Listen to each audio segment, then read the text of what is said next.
आप सभी का स्वागत है। शालोम, जय मसीह के। नमस्कार मोहम्मद अंकल और जो भी साथ में उनके जुड़े हैं।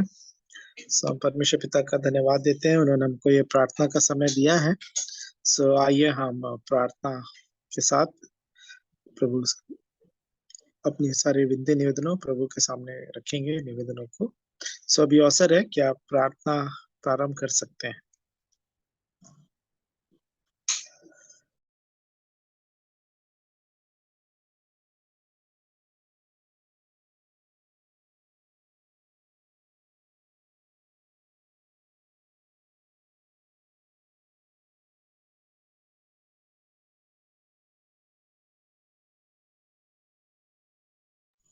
आइए हम प्रार्थना करेंगे। प्रेमी, दयालु, अनुग्रहकारी, विलम्ब से कोप करने वाले, अति करुणामय पिता परमेश्वर, राजाओं के राजा, प्रभुओं के प्रभु, अपने उद्धार करता प्रभु यीशु मसीह के पवित्र और मीठे नाम से आपके अनुग्रह के सिंहासन के सन्मुख आते हैं प्रभु जी। आपके नाम को धन्य कहते हैं, आपके नाम को सराहते हैं, क्योंकि सारा आदर, सारी महिमा, सारी प्रशंसा के योग्य केवल आप ही हैं प्रभु जी।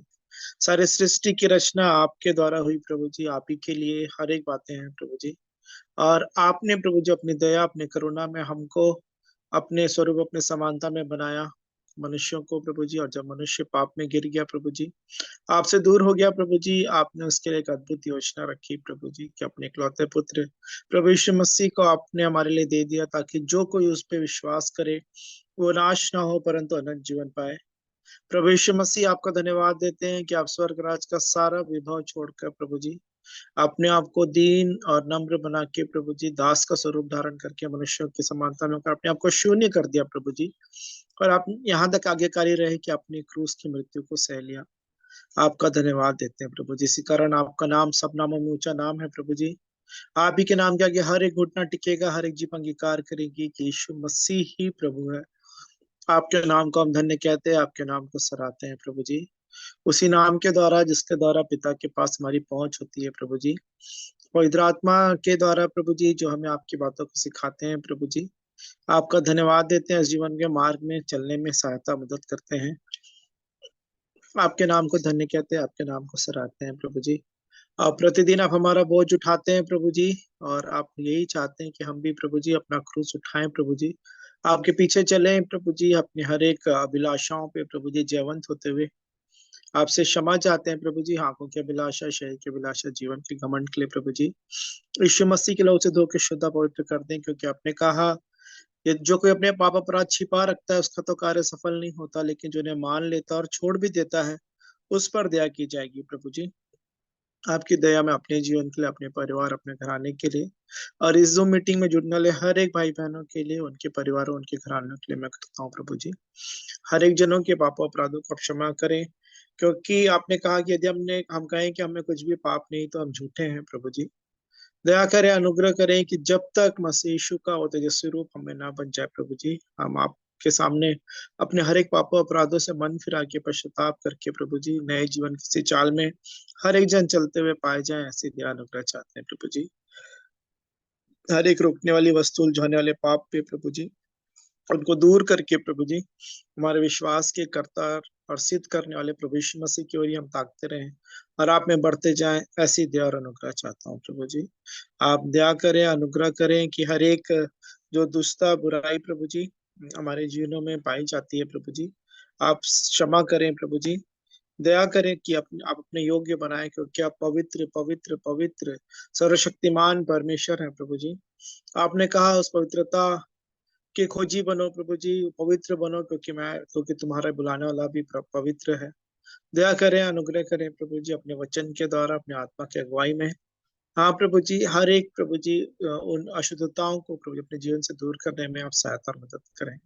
उसी के लिए प्रभु जी आप हमें प्रतिदिन ये अवसर देते हैं कि हम आपके चरणों में बैठकर हमारे जीवन की जो आवश्यकताएं हैं प्रभु जी, ना ही सिर्फ शारीरिक या सांसारिक, परंतु जो आत्मिक आवश्यकताएं हैं प्रभु जी, आपके स्वर्गीय भले भंडार से हम तक पहुंचने पाती हैं। आपका धन्यवाद देते हैं आपके वचनों के लिए प्रभु जी, प्रार्थना के समय के लिए, आप प्रभु जी आपकी गवाहियों के लिए जो लोग देते हैं प्रभु जी, और गीतों के द्वारा जिन भी माध्यमों से आपकी स्तुति बड़ाई प्रशंसा की जाती है प्रभु जी, यहाँ पे जो भी बातें होती हैं, हर एक बातें हमारी आत्मिक उन्नति का कारण होती हैं। आपका धन्यवाद देते हैं प्रभु जी।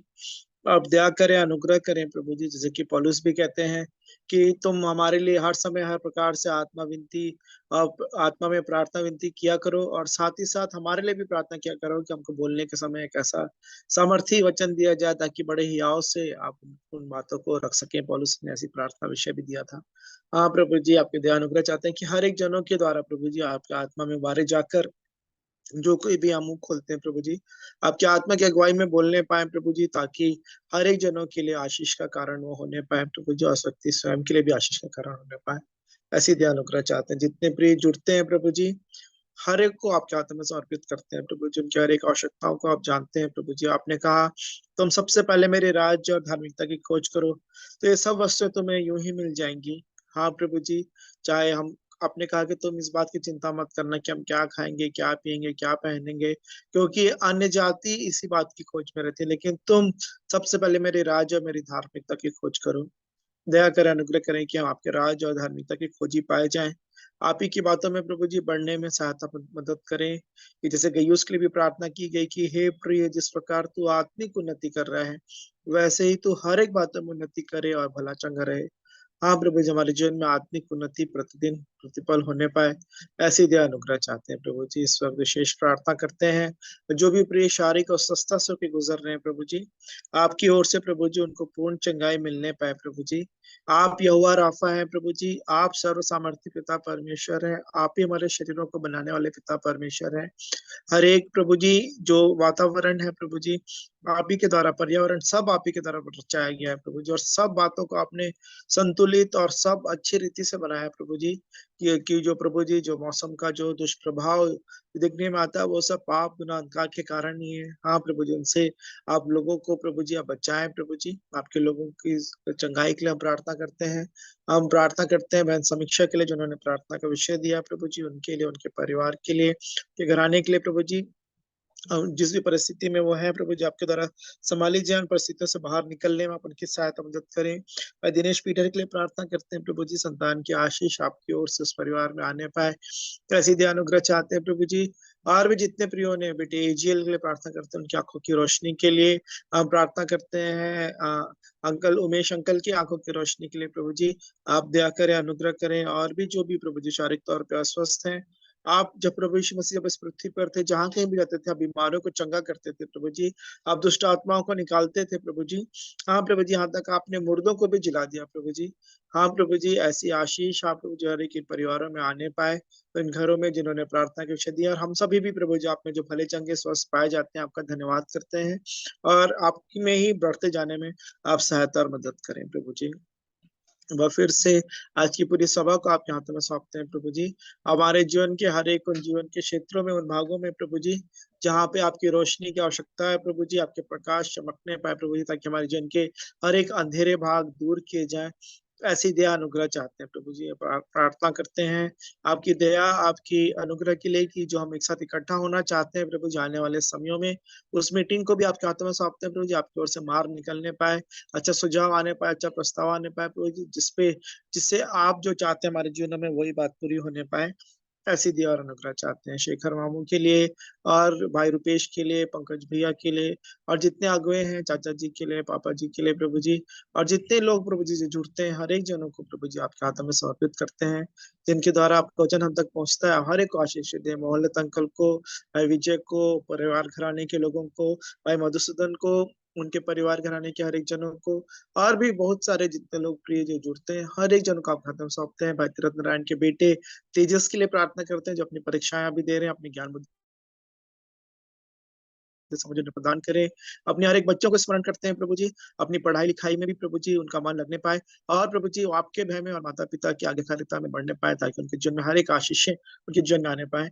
ऐसी ध्यान अनुग्रह चाहते हैं आपकी बातों में बढ़ने में प्रभु जी, आपके जीवन प्रति प्रभु जी आपका भय रखकर अपने जीवन जीने में उनकी सहायता और मदद करें। तथा अपने जवानों के लिए प्रार्थना करते हैं, हमारे बुजुर्गों के लिए, हर एक भाई बहनों को भी आपके हाथों में समर्पित करते हैं, कि हम सब आप ही के मार्गों में बढ़ते जाएं। ऐसी ध्यान अनुग्रह चाहते हैं हर एक के जीवनों के लिए, आपका वचन ही पाँव के लिए दीपक और मार्ग का उजाला बनने पाए। प्रसिद्धि अनुग्रह चाहते हुए आगे के पूरे समय को अपने जीवन आत्मा प्राण देह सहित सबों के आत्मा प्राण देह सहित आप ही के हाथों में सौंपते हुए दुआ उद्धार करता प्रभु यीशु मसीह के पवित्र और मीठे नाम से मांग लेते हैं। आमीन आमीन आमीन। सभी अवसर है प्रार्थना करने का, आप भी प्रार्थना कर सकते हैं।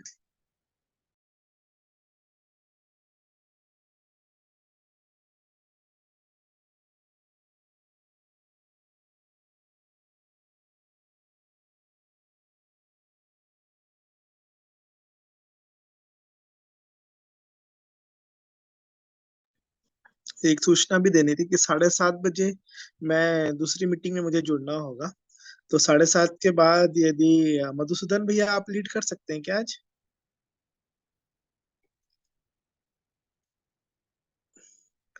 मधुसूदन भैया। जी शालोम। शालोम शालोम भैया, हो जाएगा ना भैया 7:30 के हाँ बाद? हाँ मैं बिल्कुल नहीं रहूँ। बिल्कुल। जी जी, जी जी थैंक यू ठीक भैया। है ना। जी जी जी। सो अभी प्रार्थना का समय है, आप में से जो भी प्रार्थना करना चाहते हैं आप कर सकते हैं।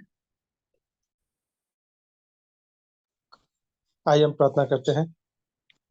प्रेमी अनुग्रहकारी दयालु परमेश्वर पिता, प्रभु यीशु मसीह के नाम से आपके पवित्र चरणों में आते हैं।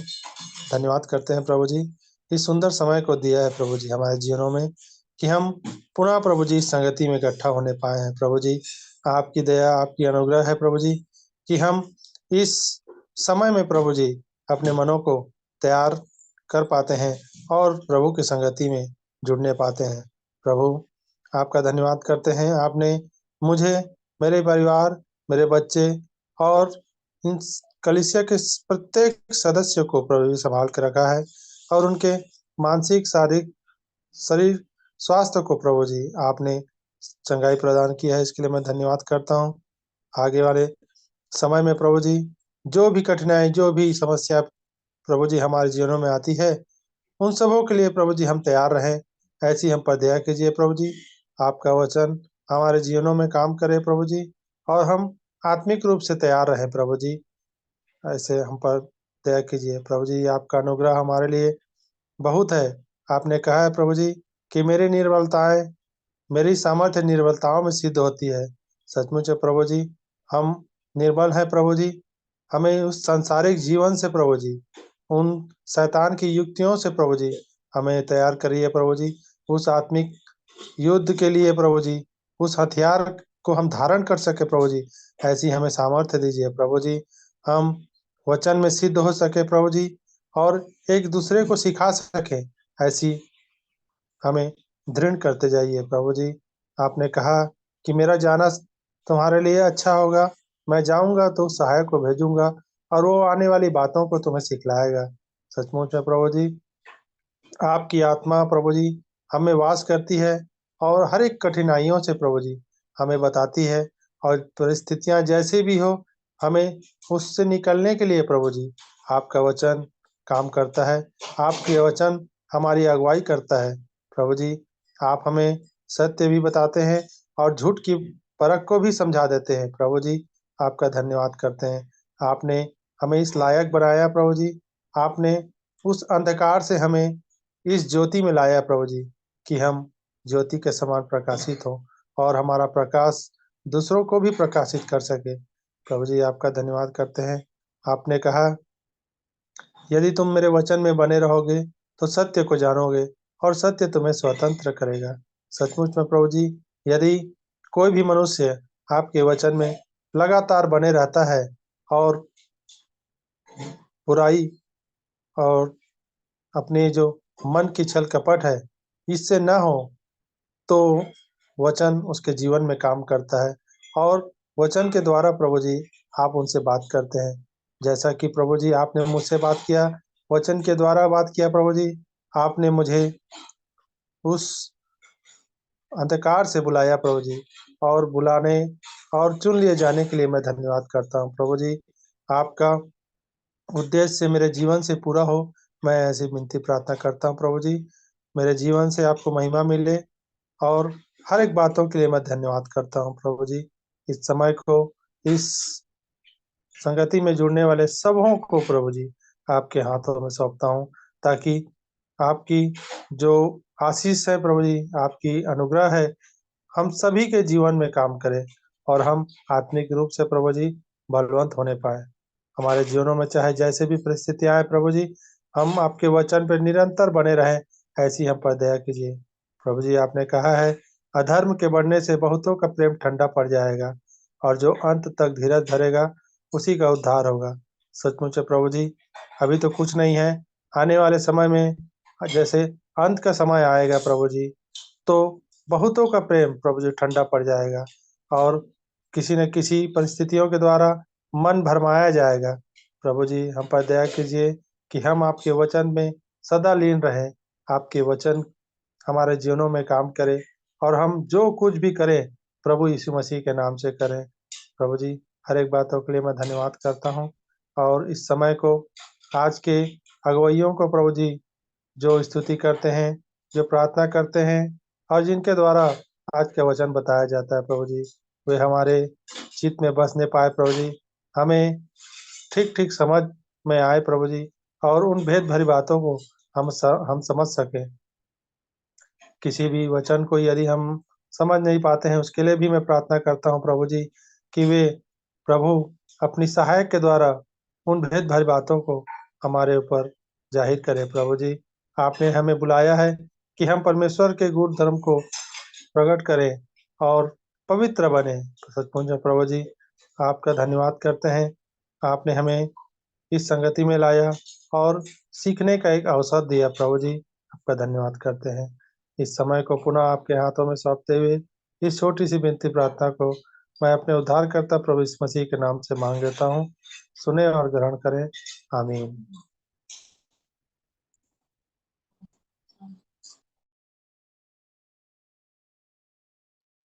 आमीन। अभी भी समय है प्रार्थना करने का, आप प्रार्थना कर सकते हैं।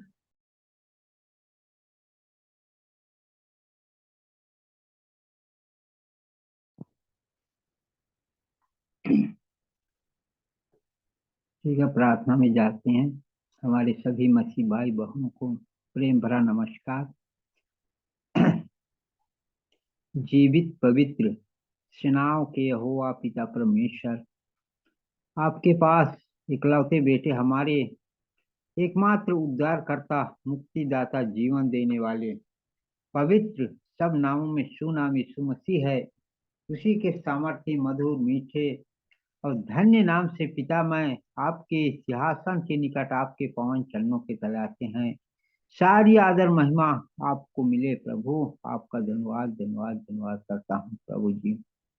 हे परम प्रधान, राजाओं के राजा प्रभु यीशु मसीह, मैं आपका कोटि कोटि धन्यवाद करता हूँ कि आपने प्रभु जी हमारे खातिर प्रभु यीशु मसीह बड़ी दुख उठाया, जहां तक कि प्रभु जी आपने मृत्यु को भी सह लिया। प्रभु, आपका धन्यवाद करता हूँ। जब क्रूस में आपको लटकाया गया था, असहनीय दुख हो रहा था, प्रभु जी आपने उस दुख की ओर दृष्टि नहीं किया, बल्कि प्रभु जी आपने हमारे ऊपर में, हमारे जितने भी आपके ऊपर में विश्वास रखते हैं उन लोगों के ऊपर में आपने प्रभु जी दृष्टि किया और उनके लिए प्रार्थना किया। हे पिता, इन्हें क्षमा कर, लोग नहीं जानते हैं कि ये लोग क्या कर रहे हैं। धन्यवाद करता हूँ प्रभु यीशु मसीह, आप कितने महान परमेश्वर हैं। इतने दुख भरी जीवन होने के बावजूद भी आपने प्रभु जी हम लोगों की खातिर, हम पापियों के खातिर प्रभु यीशु मसीह आपने प्रार्थना किया। प्रभु, आपका धन्यवाद करता हूँ पिता परमेश्वर, आपकी इस अनंत प्रेम के लिए धन्यवाद धन्यवाद धन्यवाद धन्यवाद धन्यवाद धन्यवाद करता हूँ प्रभु यीशु मसीह। प्रभु जी, आपने यदि हाँ कोड़े नहीं खाए होते, दुख नहीं उठाए होते, तो हम लोग किसी भी रीति से प्रभु जी उस पापों से छुटकारा नहीं हो पाते। पर आपने प्रभु जी हम लोगों के लिए प्रभु जी स्वर्ग को छोड़कर के इस जगत में प्रभु यीशु मसीह उस दुख को उठाने के लिए आया, ताकि हम लोग उद्धार को पाए। आपका धन्यवाद करता हूँ प्रभु यीशु मसीह, आपकी इस महान उपाय के लिए धन्यवाद धन्यवाद धन्यवाद धन्यवाद धन्यवाद करता हूँ प्रभु यीशु मसीह। प्रभु जी, आपका जीवित वचन भजन संहिता 34 अध्याय का 7वां आयत में कहता है, यहोवा के दरवाजों के चारों ओर उसका दूत छावनी किए हुए उसको बचाता है। धन्यवाद करता हूँ प्रभु। सचमुच में प्रभु जी हम लोगों के हमारे एक एक भाई बहनों के ऊपर में प्रभु यीशु मसीह आपने आप छावनी बना के रखते हैं प्रभु जी। आपने किसी भी रीति से नाश होने नहीं देते, क्योंकि आपने चुन लिया है प्रभु जी। आपका मैं धन्यवाद धन्यवाद धन्यवाद करता हूँ पिता परमेश्वर। सचमुच में प्रभु यीशु मसीह आप कितने दयावंत परमेश्वर हैं। हम लोगों के जैसे निकम्मे बेघर आदमी से आपने प्रेम रखा, और प्रभु जी आपने आपकी छावनी से बाहर नहीं जाने देते हैं प्रभु। आपका धन्यवाद करता हूँ। सचमुच में प्रभु यीशु मसीह भजन संहिता 34 का 10 में भी कहता है, जवान सिंहों को तो भूखे भी रह जाती है, पर यहोवा के खोजियों को किसी भी भली वस्तु की कमी घटी होने नहीं देता। धन्यवाद करता हूँ प्रभु। सचमुच में प्रभु यीशु मसीह आपने हम लोगों के लिए प्रभु जी हर समय हर पल प्रभु यीशु मसीह आपने जो भोजन देते हैं प्रभु जी, आपका धन्यवाद करता हूँ प्रभु यीशु मसीह। हर दिन हर समय प्रभु यीशु मसीह आपने आपके अनुग्रह में रखते हैं। आपका धन्यवाद करता हूँ प्रभु यीशु मसीह, ताकि हम लोग जीवित पाया जाए। धन्यवाद करता हूँ प्रभु यीशु मसीह, आपकी इस प्रेम के लिए, इस दया के लिए धन्यवाद धन्यवाद धन्यवाद करता हूँ प्रभु यीशु मसीह। हे परम प्रधान, आपका मैं धन्यवाद धन्यवाद धन्यवाद करता हूँ कि आपने हर एक एक बुरी कार्यों से निकाल करके पवित्र मन के को दिया। आपने हमारे इस पापी हृदय को निकाल करके मांस का हृदय दिया, जिसके कारण प्रभु यीशु मसीह मैं आपको हे अब्बा हे पिता कह के पुकारने पाया। धन्यवाद करता हूँ प्रभु यीशु मसीह, आपकी इस दया के लिए धन्यवाद धन्यवाद धन्यवाद धन्यवाद करता हूँ प्रभु। आप सर्वज्ञानी हैं, सर्वव्यापी हैं, सर्वशक्तिमान है प्रभु जी। हर एक एक के मन और विचारों को जानते हैं और देखते हैं प्रभु। आपका धन्यवाद करता हूँ प्रभु। प्रभु जी आप कितने दयावंत परमेश्वर हैं कि हम लोगों के अंदर में प्रभु जी रोज दिन पे दिन प्रभु यीशु मसीह ने हम लोग इस संसार में रहते हैं, पाप होता है प्रभु, पर ऐसे पापों को प्रभु यीशु मसीह आपने निकाल करके उद्यानचल से अस्तांचल कितना दूर है उतना ही दूर कर देते हैं प्रभु। आपका धन्यवाद करता हूँ प्रभु यीशु मसीह, ऐसे दया रखने वाले परमेश्वर आप। धन्यवाद धन्यवाद करता हूँ प्रभु यीशु मसीह। प्रभु यीशु मसीह आपका धन्यवाद करता हूँ कि सचमुच में प्रभु यीशु मसीह मैं पाप और अधर्म के कारण में डूबा हुआ था प्रभु जी, जिसके कारण प्रभु जी हमारी प्रार्थना उस स्वर्ग तक नहीं पहुंचती रही। पर आपने प्रभु जी हम लोगों के लिए प्रभु जी आपने सीधा उपाय किया, और प्रभु जी आपने हमारी इस अधर्म की कामों को प्रभु जी आपने दूर किया प्रभु जी, ताकि इसलिए दूर किया कि प्रभु जी हम लोगों का प्रार्थना उस स्वर्ग पहुंचे और वहां से उत्तर को आए प्रभु। सचमुच में प्रभु यीशु मसीह आपने हम लोगों की खातिर ऐसा उपाय करके प्रभु जी हम लोगों के हर एक एक प्रार्थना को वहां तक पहुंचाते हैं, इसीलिए आपका धन्यवाद करता हूँ प्रभु। आपकी इस महान दया के लिए धन्यवाद धन्यवाद धन्यवाद करता हूँ प्रभु यीशु मसीह। प्रभु जी आपका धन्यवाद धन्यवाद करता हूँ कि हमारे जितने भी भाई बहन लोग जो है प्रभु जी इस जूम मीटिंग में प्रभु जी अटेंड करते हैं, जुड़ते हैं प्रभु जी, हर एक एक भाई बहनों को प्रभु यीशु मसीह आपने पुकारते हैं, बुलाते हैं, आपकी उस मधुर वाणी के द्वारा पुकारते हैं, इकट्ठा करते हैं, ताकि प्रभु जी हर एक एक लोग बहुतायात की जीवन को पा सके। प्रभु आपका धन्यवाद करता हूँ प्रभु जी, आपने हमारे एक एक भाई बहनों के लिए प्रभु जी उस नाश से बचाने के लिए आपने उपाय किया, ताकि इसके द्वारा भी हम लोग बहुतायात की जीवन को पा सकें। प्रभु आपका धन्यवाद करते हैं, सचमुच में जीवन की ज्योति आप हैं प्रभु जी। हम लोगों के इस जीवन में उस ज्योति को प्रभु जी जलते रहने के लिए आपने हर दिन प्रभु यीशु मसीह आपने दिन पे दिन प्रभु यीशु मसीह आपने उस तेल को देते हैं, ताकि प्रभु जी हम लोगों की दिया जलती रहे। धन्यवाद करता हूँ प्रभु यीशु मसीह, आप दया करने वाले परमेश्वर हैं, दया रखने वाले परमेश्वर हैं। आपका मैं धन्यवाद धन्यवाद धन्यवाद धन्यवाद धन्यवाद धन्यवाद करता हूँ प्रभु यीशु मसीह। प्रभु जी हमारे अगुए भाई बहन लोग जो भी हैं, हर एक एक को आप जान रहे हैं, देख रहे हैं प्रभु जी, हर एक एक को प्रभु यीशु मसीह आपके हाथों में ही देता हूँ प्रभु जी। उनके हृदय में भी उस प्रबल वचन को दे, ताकि प्रभु जी हम लोगों के अंदर में जो आपका दिया है और ही जलने पाए, ताकि प्रभु जी हम लोग आपके करीब और निकट में आ सके प्रभु जी हम लोगों का द्वारा भी प्रभु जी और भाई बहनों के लिए जीवन पा सके, आपने इस्तेमाल करें, ऐसा मैं आपसे दया चाहता हूँ प्रभु। धन्यवाद करता हूँ पिता परमेश्वर। प्रभु जी हमारी इस जूम मीटिंग में जितने भी भाई बहन लोग मिलते हैं प्रभु जी, उनके हर एक एक परिवार के हर एक एक लोगों के लिए गिड़गिड़ाता हूँ कि हर एक एक के स्वास्थ्य को अपने स्वस्थ रखें, ताकि प्रभु जी आपके नाम से जो रोग और बीमारियां हैं उससे भी चंगा पाएं, और प्रभु जी स्वतंत्र होकर के आपके करीब आ सके, आपके सम्मुख घुटना टेक सके, आपके सम्मुख मांग सके, ऐसा मैं आपसे दया चाहता हूँ प्रभु। धन्यवाद करता हूँ पिता परमेश्वर आपकी इस दया के लिए। धन्यवाद धन्यवाद धन्यवाद करता हूँ प्रभु जी। आगे का समय और जीवन को भी आपके पवित्र हाथों तले देते हुए विनती पवित्र प्रभु मसीह यीशु के सामर्थ्य नाम से ही मांग लेता हूँ। दया से सुनिए और स्वर्गराज में ग्रहण कर लीजिए। आमीन।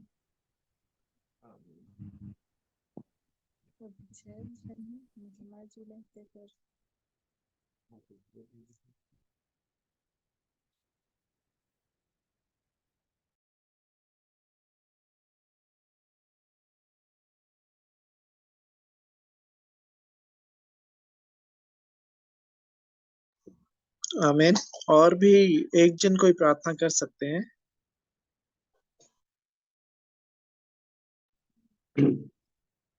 आइए प्रार्थना में आते हैं। धन्यवाद धन्यवाद धन्यवाद धन्यवाद देता हूं प्रभु यीशु मसीह। आकाश और पृथ्वी को बनाने वाला मेरे एक उद्धार करता पवित्र प्रभु यीशु मसीह के पावन चरणों के तले में आता हूं प्रभु यीशु मसीह। आप कितनी महान है प्रभु यीशु मसीह राजा।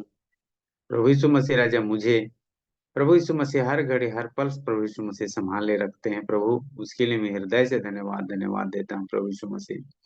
प्रभु यीशु मसीह राजा इस दिन भर के जीवन में संभाला और अब तक संभाला है, जूम मीटिंग में जुड़ने के लिए भी सहायता दिया प्रभु, उसके लिए भी हृदय से धन्यवाद देता हूँ प्रभु यीशु मसीह राजा। आप कितनी महान है प्रभु। ऐसा है प्रभु यीशु मसीह मुझे जुड़ने में सहायता देना प्रभु, यीशु के नाम से मांगता हूँ राजा। प्रभु यीशु मसीह राजा आपके जीवित वचनों को प्रभु यीशु मसीह राजा इस नीति वचन में प्रभु यीशु मसीह राजा कुछ देर मन लगाकर प्रभु यीशु मसीह देख रहा था प्रभु, तो इसमें प्रभु यीशु मसीह आपके जीवित वचन ने प्रभु यीशु मसीह राजा मुझे कुछ बुद्धि शिक्षा दी प्रभु, उसके लिए मैं हृदय से धन्यवाद देता हूँ प्रभु यीशु मसीह राजा। 22 अध्याय नीति वचन 22 अध्याय 17 पद से पकड़ता है प्रभु यीशु मसीह राजा।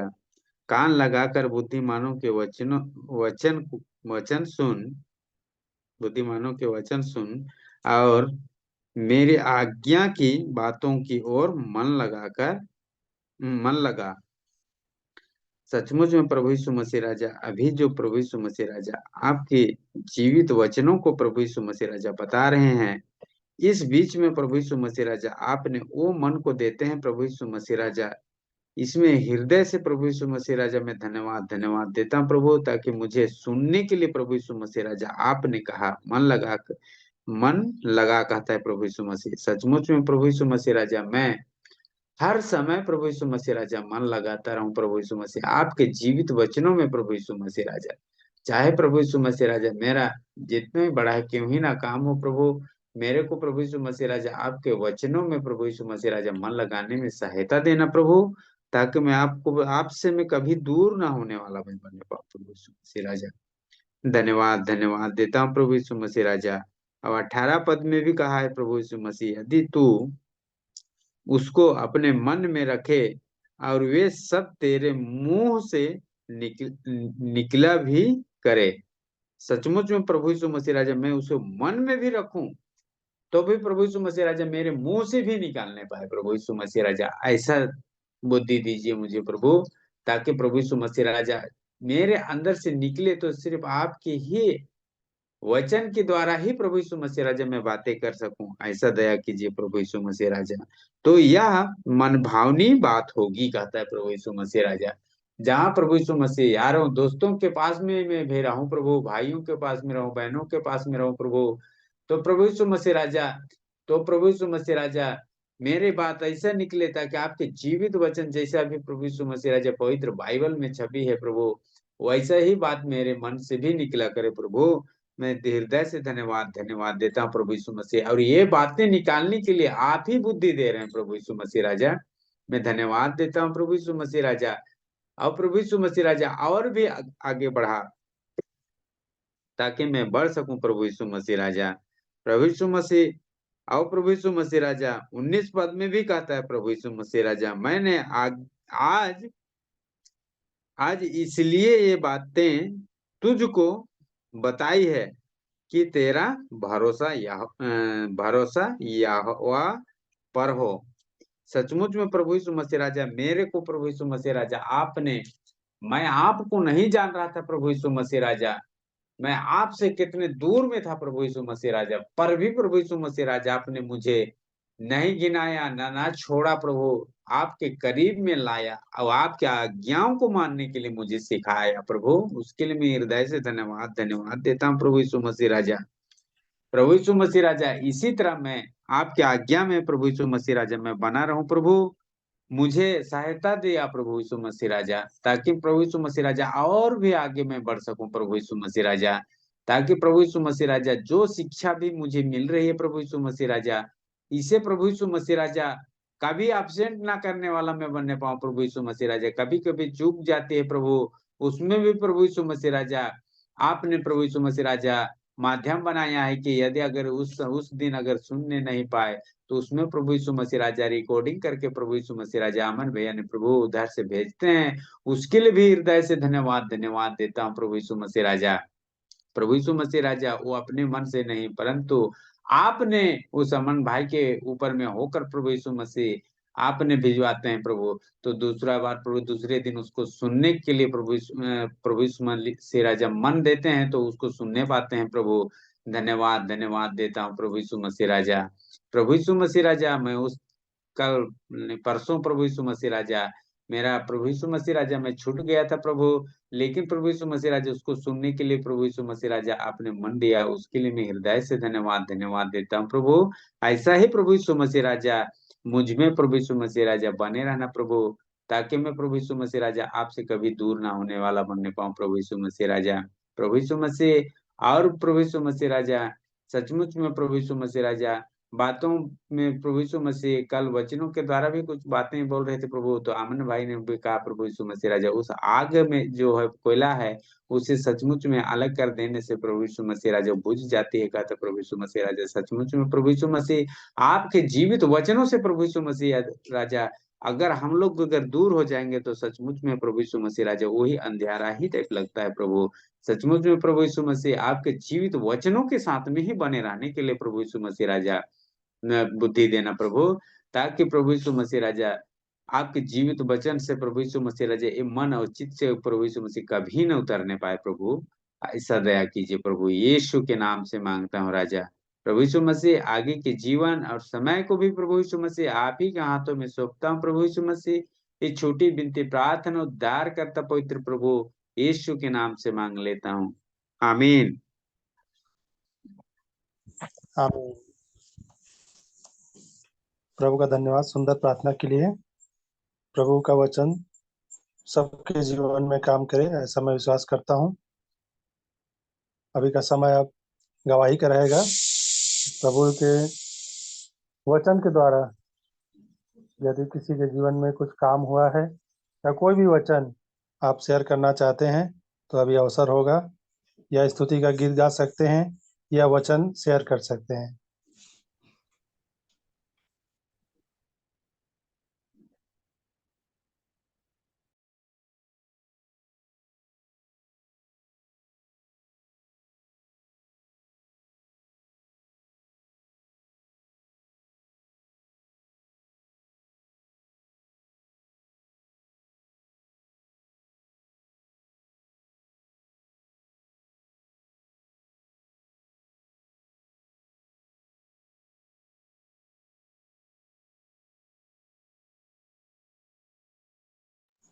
गवाही दे सकते हैं, अभी अवसर है। आप सबको जय मसीह की। मैं अपने परमेश्वर पिता का मैं अपने परमेश्वर पिता का मसीह यीशु में होकर धन्यवाद करती हूँ सुंदर समय के लिए, और एक बार फिर से अपने प्रियो के संग जोड़ा इसलिए मैं पिता का धन्यवाद करती हूँ। आज सारा दिन प्रभु ने संभाला और जिन वचनों से आज फिर से प्रभु ने मुझसे बात किया, मैं उन वचनों को रखना चाह रही हूँ। और एक्चुअली वचन जब मेरे पापा थे, उस समय जब मैं दिल्ली में थी और जब फर्स्ट टाइम एडमिट हुए थे, तो मैं उनसे मिलने के लिए आ रही थी और मैं तो बहुत ज़्यादा घबराती थी, बहुत ज़्यादा डरती थी अपने पापा के बीमार पड़ने पर। और तब प्रभु मुझे अपने वचनों से ही संभालता था और आप लोगों की प्रार्थनाएं थी जो हम लोग, हमारा परिवार पूरा संभल गया। उस मृत्यु में भी हमने प्रभु की महिमा को देखी। तो जो वचन को प्रभु ने दिया था उस समय, मैं उन बातों को फिर से, क्योंकि आज फिर से प्रभु ने उन बातों को याद दिलाया, इसलिए मैं उसको रख रही हूँ। ये लिखा हुआ है पहले इतिहास के 28 के 20 से 28 के 20 से लिखा हुआ। फिर दाऊद ने अपने पुत्र सुलेमान से कहा, हियाव बांध और दृढ़ होकर इस काम में लग जा, मत डर और तेरा मन कच्चा ना हो, क्योंकि यहोवा परमेश्वर जो मेरा परमेश्वर है, वह तेरे संग है। और जब तक यहोवा के भवन में जितना काम करना हो वह ना हो चुके, तब तक वह ना तो तुझे धोखा देगा और ना तुझे त्यागेगा।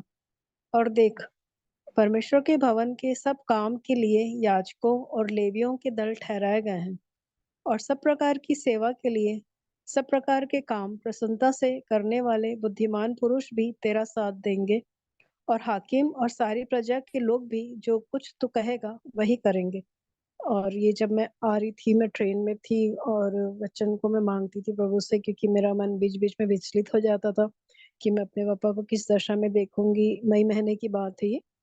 तब इन वचनों से प्रभु ने मुझे संभाला था, मुझसे बात करके। और आज फिर जब मैं सुबह अपने, एक्चुअली मेरे कंटिन्यूशन में ही था, ये पढ़ने में ही था, तो जब मैं बैठी थी तो प्रभु ने फिर से इन वचनों को मुझे याद दिलाया और बताया कि किस प्रकार से मुझे उसने उन दिनों कैसे सहायता की। जैसा-जैसा वचन उसने दिया, उन सारे वचनों में प्रभु विश्वास योग्य रहा। मुझे कहना ये है कि प्रभु अपने हर एक वचन में जैसा उसने एक-एक शब्द को पूरा किया। और जब मेरे पापा एडमिट थे और मैं हॉस्पिटल में थी, सुबह-सुबह मैं निकली वार्ड से बाहर और मैं डेविड अंकल को फ़ोन की, तो अंकल बोलते हैं कि मैं तुम्हीं को फ़ोन लगाने वाला था, क्योंकि आज रात के 3 बजे प्रभु मुझे उठा दिया। और शायद इस बात को मैं शेयर करी थी, लेकिन आज फिर से उन चीज़ों को प्रभु ने याद दिलाया, इसलिए मैं दोबारा बता रही हूँ। तो अंकल बोले कि 3 बजे रात में प्रभु मुझे उठा दिया और मुझे तुम्हारे पापा को दिखाकर प्रार्थना कराया। तो मैं घुटनों में आकर प्रार्थना किया कि उनको चंगाई मिल जाए और आज छुट्टी हो जाएगी तुम्हारे पापा की, ऐसा करके। और सच में उस दिन पापा ठीक होके घर आ गए, उसी दिन उनको डिस्चार्ज कर दिए और हम लोग उनको ले आए घर। उसके बाद फिर इसमें जैसे लिखा हुआ है कि वो याजकों और लेवियों के दल ठहराए गए हैं और सब प्रकार की सेवा के लिए सब प्रकार के काम प्रसन्नता से करने वाले बुद्धिमान पुरुष भी तेरा साथ देंगे, और हाकिम और सारी प्रजा के लोग भी जो कुछ तू कहेगा वही करेंगे। तो फिर मैं आ चुकी थी, अभी अक्टूबर में दिल्ली से मैं भिलाई आ चुकी। फिर मेरी बहन के साथ मैं घर में थी, मम्मी-पापा के साथ में, तो बत शेखर भैया आए थे भिलाई और वो फ़ोन किए सुबह-सुबह, मम्मी को फ़ोन किए। फिर मेरे से बात किए और फिर बोले कि लेने आ जाओ मुझको, मैं घर आऊँगा तुम्हारे। तो फिर मैं मेरी बहन उनको लेने गए, लेकिन इस बीच हम लोग को थोड़ी देर हुई घर ढूँढने में वहाँ पे, तो और लोग उनसे मिलने आ गए, तो हम लोग वहीं बैठ गए उनके साथ में। फिर भी अंकल सॉरी भैया बोले बहुत लेट हो गया है, तो मैंने बस उनसे ये कहा कि भैया आपके कदम तो पड़ना ज़रूरी है, जब आप बुलाए और आप आने का प्लान भी किए थे, तो प्लीज़ कुछ मिनट के लिए ही चाहिए चलिए घर हमारे। और मैं सच में प्रभु का धन्यवाद देती हूँ और उनके दास के लिए कि प्रभु ने उनके मन को भरा और वो हमारे साथ आए घर, पापा से मिले। और तब तो पापा बेड पर ही थे, लेकिन बातचीत तो सब कुछ में नॉर्मल थे। और भैया बोले कि मैं शीघ्र मिलूँगा फिर आकर, अभी तो जैसे वो गए हैं पूरा बाहर अपना मीटिंग के लिए, तो वो बोले कि मैं आऊँगा जल्द, हम फिर से बैठेंगे, उन सारी पुरानी बातों को याद करेंगे और हम फिर से उस आनंद को लेंगे। ऐसा करके भैया प्रेयर किए और बहुत सारे लोग थे उनके साथ में, जितने थे सब लोग थे भिलाई के काफी लोग। और फिर वो लोग चले गए और उसके कुछ दिन बाद फिर पापा एडमिट हुए और फिर उसके बाद तो पापा चले गए प्रभु में। लेकिन जब मैं आज वचन को पढ़ रही थी तो जब मेरा भाई 92 या 3 में जीवन को पाया था, तो वायलट आंटी थी यहाँ, राजरा में थे हम लोग। और गाड़ी आंटी जो है वो चर्च उन लोग ही वहाँ लीड करते थे, अंकल राजरा में। तो आंटी मेरे भाई के संग बैठी थी और वचन को शेयर कर रहे थे वो लोग। तो आंटी उसको यही पहला इतिहास को ही खोलकर पढ़ने के लिए दी और उन्होंने कहा कि पहला इतिहास का 28 का ही 10 से पढ़ना।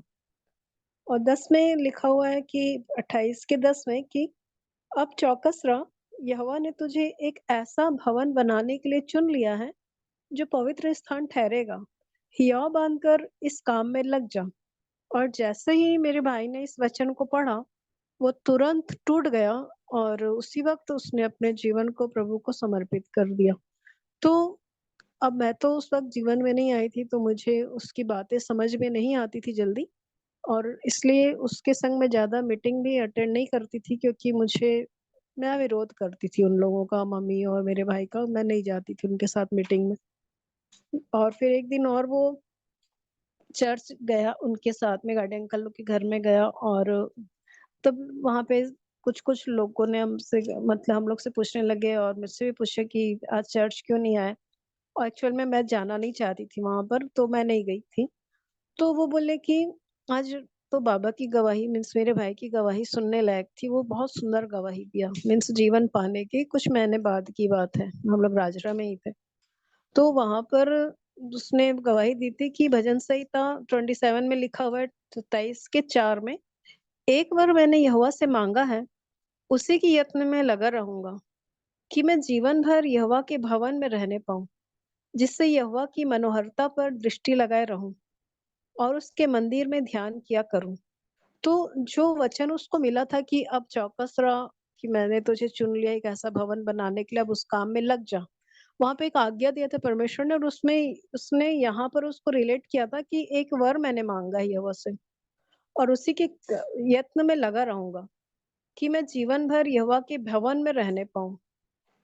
तो यहाँ पर उसमें अपने उस चीज को बता रहा है, समर्पण को, कि मैं उस काम में लगा रहूंगा ऐसे करके। तो आज प्रभु उन्हीं बातों को याद दिला रहा था कि वो भवन बनाने का काम कैसे उसने चुना था।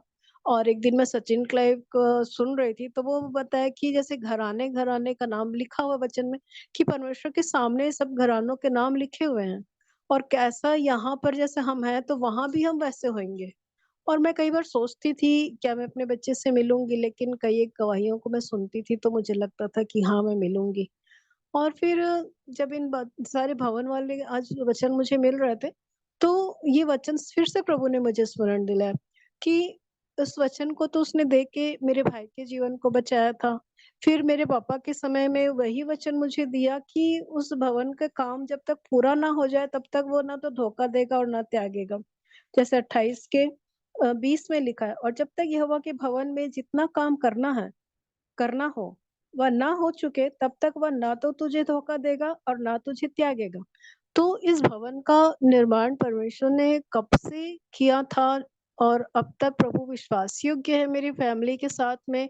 और उसी वचन को देकर प्रभु मेरे पिता को ले गया अपने साथ में, और उसके बदले में हम इतना आनंद को दिया कि मैं इस बात को गवाही में नहीं बताई कि मैं पापा के पास रात रात भर बैठी रहती थी। जब वो एडमिट होते थे हॉस्पिटल में, तो मैं मम्मी को अद्भुत प्रभु ने सामर्थ्य दी थी।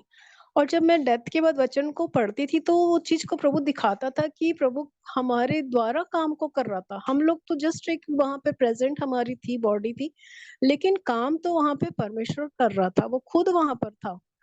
और उस सारी बातों को याद दिला रहा था। एक दिन तो मुझे वॉशरूम में आवाज आई थी कि तू करता हूँ मैं तेरी चिंता वाले गाने की, तू क्यों चिंता करता है। और मैं उस गाने को ही मैं सुनती रह गई थी उस जगह में, और मुझे फिर और यकीन हुआ कि अच्छा प्रभु है मेरे पास में। और फिर डेथ के बाद फिर उन बातों को प्रभु और दिखाया, याद दिलाया कि कैसे वो हमारे द्वारा पापा की सेवा को करता था, करवाया हम लोग से। और फिर जब मैं एक दिन रात में बैठी थी, मैं बैठी रहती थी क्योंकि मेरी इच्छा नहीं होती थी मैं अपने पापा को छोड़ूं इस दशा में। कहीं कुछ हो गया, कहीं पानी चाहिए, कुछ चाहिए, तो मैं पूरी रात उनके मतलब अपनी नजर में रखती थी मैं। और मैं फिर क्या करती, तो सारी लाइट्स ऑफ हो जाती थी क्योंकि पेशेंट सब सोते थे, तो थोड़ी भी धीमी लाइट जहां से भी आती थी मैं वैसा डायरेक्शन में बैठ के बाइबल पढ़ती थी। तो एक दिन मैं पूरे नहमिया को खत्म की आधे एक घंटे में।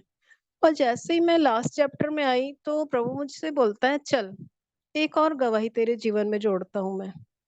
तो मुझे लगा अब प्रभु मेरे पापा को उठाकर खड़ा कर देगा, क्योंकि मैं तो उसी उम्मीद में थी कि प्रभु, अब क्योंकि मेरे पापा गवाही देना चाहते थे और वो बोलते थे कि मैं गवाही दूंगा, ये सारी चीजें मेरी निकल जाएंगी, मैं ठीक हो जाऊंगा, तो मुझे लगता था प्रभु उनकी उस इच्छा को पूरी करेगा। और जब प्रभु मुझसे उस बात को कहा, रात में 2:30 बजा था और प्रभु ने कहा कि चल एक और गवाही मैं तेरे जीवन में जोड़ता हूँ, तो मुझे लगा कि अब वो मेरे पापा को उठाकर बिल्कुल स्वस्थ करके खड़ा करेगा, अपना गवाह बनाएगा। और एक और जो वर्ड यूज किया था परमेश्वर ने कि एक और गवाही मैं तेरे जीवन में जोड़ता हूँ, तो उस वक्त तो उस शब्द को मैं गौर नहीं की, लेकिन बाद में जब सब कुछ हो गया तब समझ में आया एक और का मतलब था कि उसने मेरे बच्चे की मृत्यु से गवाहियों, उस गवाही से बहुत सारे बच्चों का मेरे जीवन में जोड़ा। मैं दिल्ली में थी, बहुत सारे बच्चों के बीच में प्रभु ने उस सेवा को लिया, तो उस गवाही के द्वारा, खासकर उसकी मृत्यु की उस गवाही से, और उसी बात को उसने कहा था, चल एक और गवाही मैं तेरे जीवन में जोड़ता हूँ। तो एक और गवाही मतलब कि उस मृत्यु से मेरे जीवन में प्रभु गवाही को जोड़ना चाह रहा था। उस रात तो मुझे पापा को सिर्फ 2-3 दिन हुआ था और पापा डिस्चार्ज होकर आ भी गए थे, लेकिन प्रभु ने उस बात को वहां पे प्रकट किया था, और लेकिन उसका अर्थ वो बाद में मुझे समझ में आया। और मैं सब बातों के लिए प्रभु का धन्यवाद करती हूँ। और बहुत अद्भुत है परमेश्वर, अद्भुत योजना करने वाला, बुद्धिमान परमेश्वर है, उसके जैसा सच में कोई नहीं। हमारी सोच उसकी सोच में जमीन आसमान का अंतर है। और इतना आनंद उसने दिया, इतना आनंद, एक और उसने कहा और उसने दुगना आनंद को दिया। मेरे बच्चे की मृत्यु से मुझे आनंद तो आया, लेकिन मैं पूरी तौर से वैसा नहीं समझ रही थी प्रभु की अनुग्रह को, जो इस बार मुझे प्रभु और अच्छे से समझाया कि वो कितना दयालु है, इतना ज्यादा प्रेम करने वाला परमेश्वर है कि वो एक एक चिंताओं को सुनकर जवाब देता है। और मैं खूब बातों की चिंता करती थी, सोचती थी कि कैसे इन बातों को मैं फेस करूंगी, और कोई भी बात को फेस नहीं करने दिया प्रभु ने। हमने अपनी आंखों से उनके प्राण को निकलते देखा, और आनंद के साथ में, बहुत आनंद के साथ में। और मैं बार बार इसका, मैं सुबह शाम इस बात का धन्यवाद देती हूँ अपने प्रभु का कि कैसे उसने मेरे पिता को अ, लेते हुए हमें आनंद को दिया।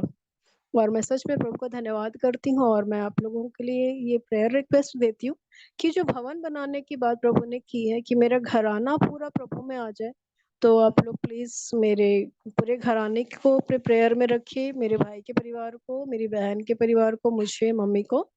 और प्रभु हम सबको उठाए और अपने अनुग्रह में बढ़ाता ले चले।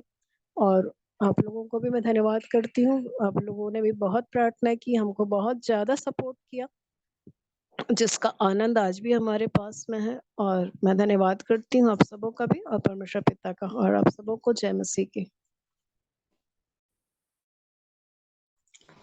जय मसीह की। धन्यवाद।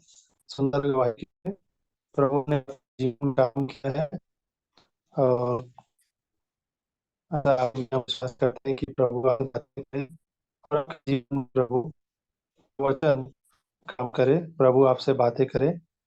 अभी भी अवसर है, यदि कोई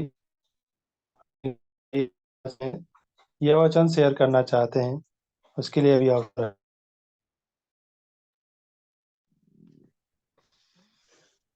अच्छा, हाँ बोलिए। आप सभी को जय मसीह की। शालोम।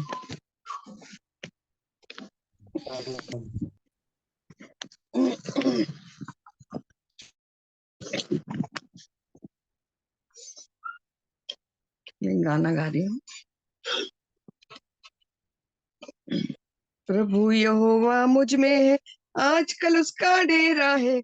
अपनी आग से वो मुझको हरदम घेरे रहता है। प्रभु यहोवा मुझ में है। मेरा प्रभु जी आग है तो मैं उसकी पुतली हूँ।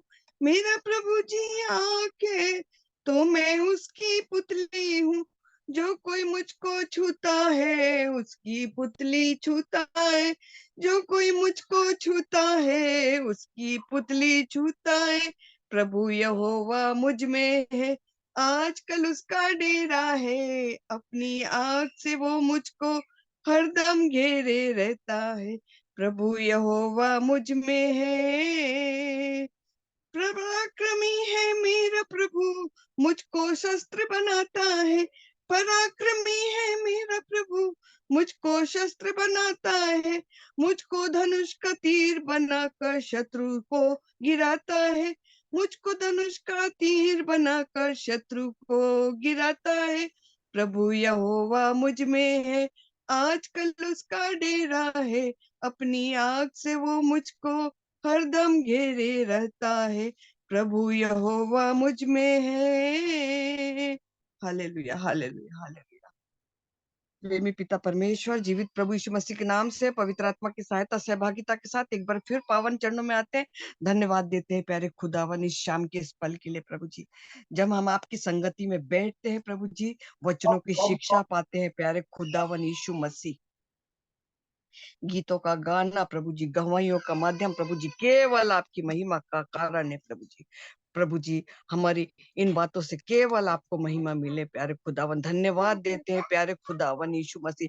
धन्यवाद देते हैं प्यारे प्रभु जी कल की प्रभु जी ज्योति बहन की गवाहियों के लिए प्यारे खुदावन यीशु मसीह। धन्यवाद देते हैं प्यारे खुदावन यीशु मसीह। Hallelujah hallelujah. आपको महिमा मिले, बड़ाई मिले प्रभु जी। ये गवाहियां प्यारे खुदावन बहुत सारे विश्वासियों के लिए मेरे अब्बा उन्नति का कारण बने प्रभु जी। हाँ प्रभु जी, अनंत जीवन के द्वार खुल जाए प्यारे खुदावन हम जैसे लोगों के लिए प्यारे खुदावन। ऐसे लोगों की जो गवाहियां हम सुनते हैं प्यारे खुदावन, हमेशा की गवाही के लिए प्यारे खुदावन यीशु मसीह, उसका विश्वास प्रभु जी आप में और अधिक बढ़ने पाए प्रभु जी। प्रभु जी, जो अपने परिवार के लिए चिंतित है प्यारे खुदावन यीशु मसीह, पिता की जगह में आप विराजमान है मेरे अब्बा। धन्यवाद देती हूँ प्यारे प्रभु जी, अपनी बहन के लिए, अपनी मम्मी के लिए, अपने छोटे भाई के लिए प्यारे प्रभु जी, उनके भविष्य के लिए, उनके परिवारों के लिए प्रभु जी। जब वो गंभीरता से बातें करती है प्रभु जी, उसकी प्रार्थनाओं में मैं मेरी भी प्रार्थना मिलाती हूँ प्यारे खुदावन यीशु मसीह। उसकी प्रार्थना मेरी प्रार्थना एक हो जाए प्रभु जी। मैं भी प्रभु जी काफी समय से प्यारे खुदावन यीशु मसीह अपने परिवारों के लिए प्रभु जी आपसे प्रार्थना करती हूँ प्यारे खुदा। वो मुझसे कहते तो है मेरे लिए प्रार्थना कर, और हो सकता प्रार्थनाओं के द्वारा उन विषयों से वो छुटकारा पा लेते हैं प्यारे प्रभु जी। फिर वो भूल जाते हैं, जिस प्रकार से हम डॉक्टर के पास जाते हैं, बीमार रहते हैं और प्यारे खुदावन यीशु अच्छे हो जाते तो भूल जाते हैं। आप तो डॉक्टरों के डॉक्टर, वेदों के वेद है प्यारे खुदावन। हम तो हर दुख तकलीफों में प्रभु जी आपके और नजदीक आ जाते हैं। हम मनुष्यों की तरह मुंह नहीं करते प्रभु जी, उनसे नहीं बोलते। हम धारा की नाई अर्ध के समान आपके चरणों में अपनी प्रार्थना को उंडेल देते हैं प्यारे खुदावन, और आप सुनकर प्रभु जी उसका उत्तर देते हैं, कबूल करते हैं प्यारे प्रभु जी। हम इतने अच्छे नहीं है प्यारे खुदावन, मगर आप हमें अपने नजदीक लाते हैं प्रभु जी, अपने नजदीक रहते हैं प्रभु जी। हम बार बार प्यारे खुदावन यीशु मसीह आपसे पश्चाताप की दुआ करते हैं, प्रार्थना करते हैं, मगर प्रभु जी आप बार बार हमें दया करते हैं। इसलिए नहीं प्यारे प्रभु जी कि हम अच्छे हैं, मगर हमारी प्रार्थना को सुनने वाले प्रभु जी, क्योंकि आप प्रभु जी खुशी मनाते हैं मेरे अब्बा कि पश्चातापी कभी तो मन फिराकर मेरे पास आएगा। हाँ प्यारे प्रभु जी, आपकी यही प्रेम हमें कायल करता है प्रभु जी, विचलित कर देता है प्यारे खुदावन यीशु मसीह। कितना दया करते हैं, कितना प्यार करते हैं। दुख देने वाली एकमात्र आप ही तो परमेश्वर पिता है प्यारे प्रभु जी, जो हम पर दया करते हैं प्रभु जी। एक एक निवेदनों को मैं फिर इस वक्त प्रभु जी आपके सम्मुख लाती हूँ प्यारे प्रभु जी। जो पत्री को आपने उठा लिया है और जो पत्री बंद है अभी आपने उससे नहीं उठाया, उससे भी उठाइए प्रभु जी। एक एक प्रार्थनाओं को प्रभु जी मैं धारा किनारे आपके सम्मुख लाती हूँ मेरे अब्बा, जो इस जूम मीटिंग में कही गई है प्यारे प्रभु जी। चाहे वो ज्योत्सना की प्रार्थना हो, चाहे चाहे वो भाई जिसका नाम मुझे स्मरण नहीं आ रहा है, वो मीटिंग में बैठे हैं प्रभु जी, जो अपने बेटे के लिए भविष्य के लिए चिंतित है प्रभु जी। उनका बेटा प्रभु जी जो वहां पर गया है मेरे अब्बा, उस बेटे के लिए भी प्रार्थना करती, जो एक बाप चिंतित होता है। क्योंकि वचन तो हमें बार बार सिखाता कि तुम संसारिक होकर अपने बच्चों के लिए चिंता करते हो। हाँ प्रभु जी, तो मैं तो तुम्हारा आत्मिक पिता हूँ, मैं मांगने से बढ़कर देने वाला पिता हूँ। बगैर मांगे भी मैं तुमको क्यों ना दूंगा। तनिक भी संदेह मत करो, विश्वास कर लो, तुम्हारी प्रार्थनाओं को मैं सुनता हूँ।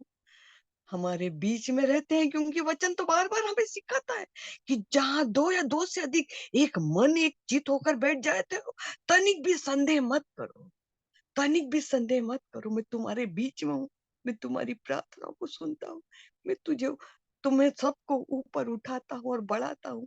हाँ प्रभु जी, आप हमें ऊंचे उठाते और बढ़ाते हैं प्रभु जी। हम आपको धन्यवाद देते हैं प्यारे प्रभु जी। एक एक परिवारों के निवेदनों को प्रभु जी आपके सम्मुख लाती हूँ प्यारे खुदावन। दया करना प्रभु जी, सभी की प्रार्थनाओं को उत्तर देना। हाँ और आमीन में आपने दे चुके हैं प्रभु जी, इसके लिए मैं धन्यवाद देती हूँ प्रभु जी।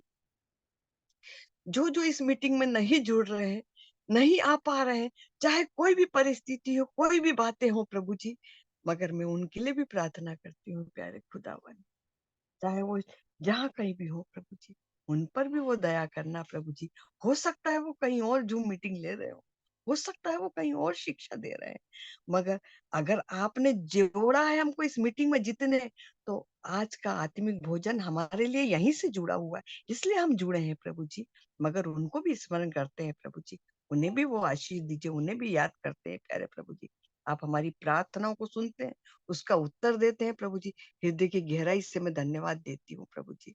और इस दुआ को प्रभु जी यीशु मसीह आपके मीठे और जलाली नाम से मांगती हूँ, सुन और ग्रहण करिए, आमीन। ज्योति बहन की आमीन। प्रार्थना कल की गवाहियों से मुझे भी एक कहानी उसी वक्त आ चुकी थी।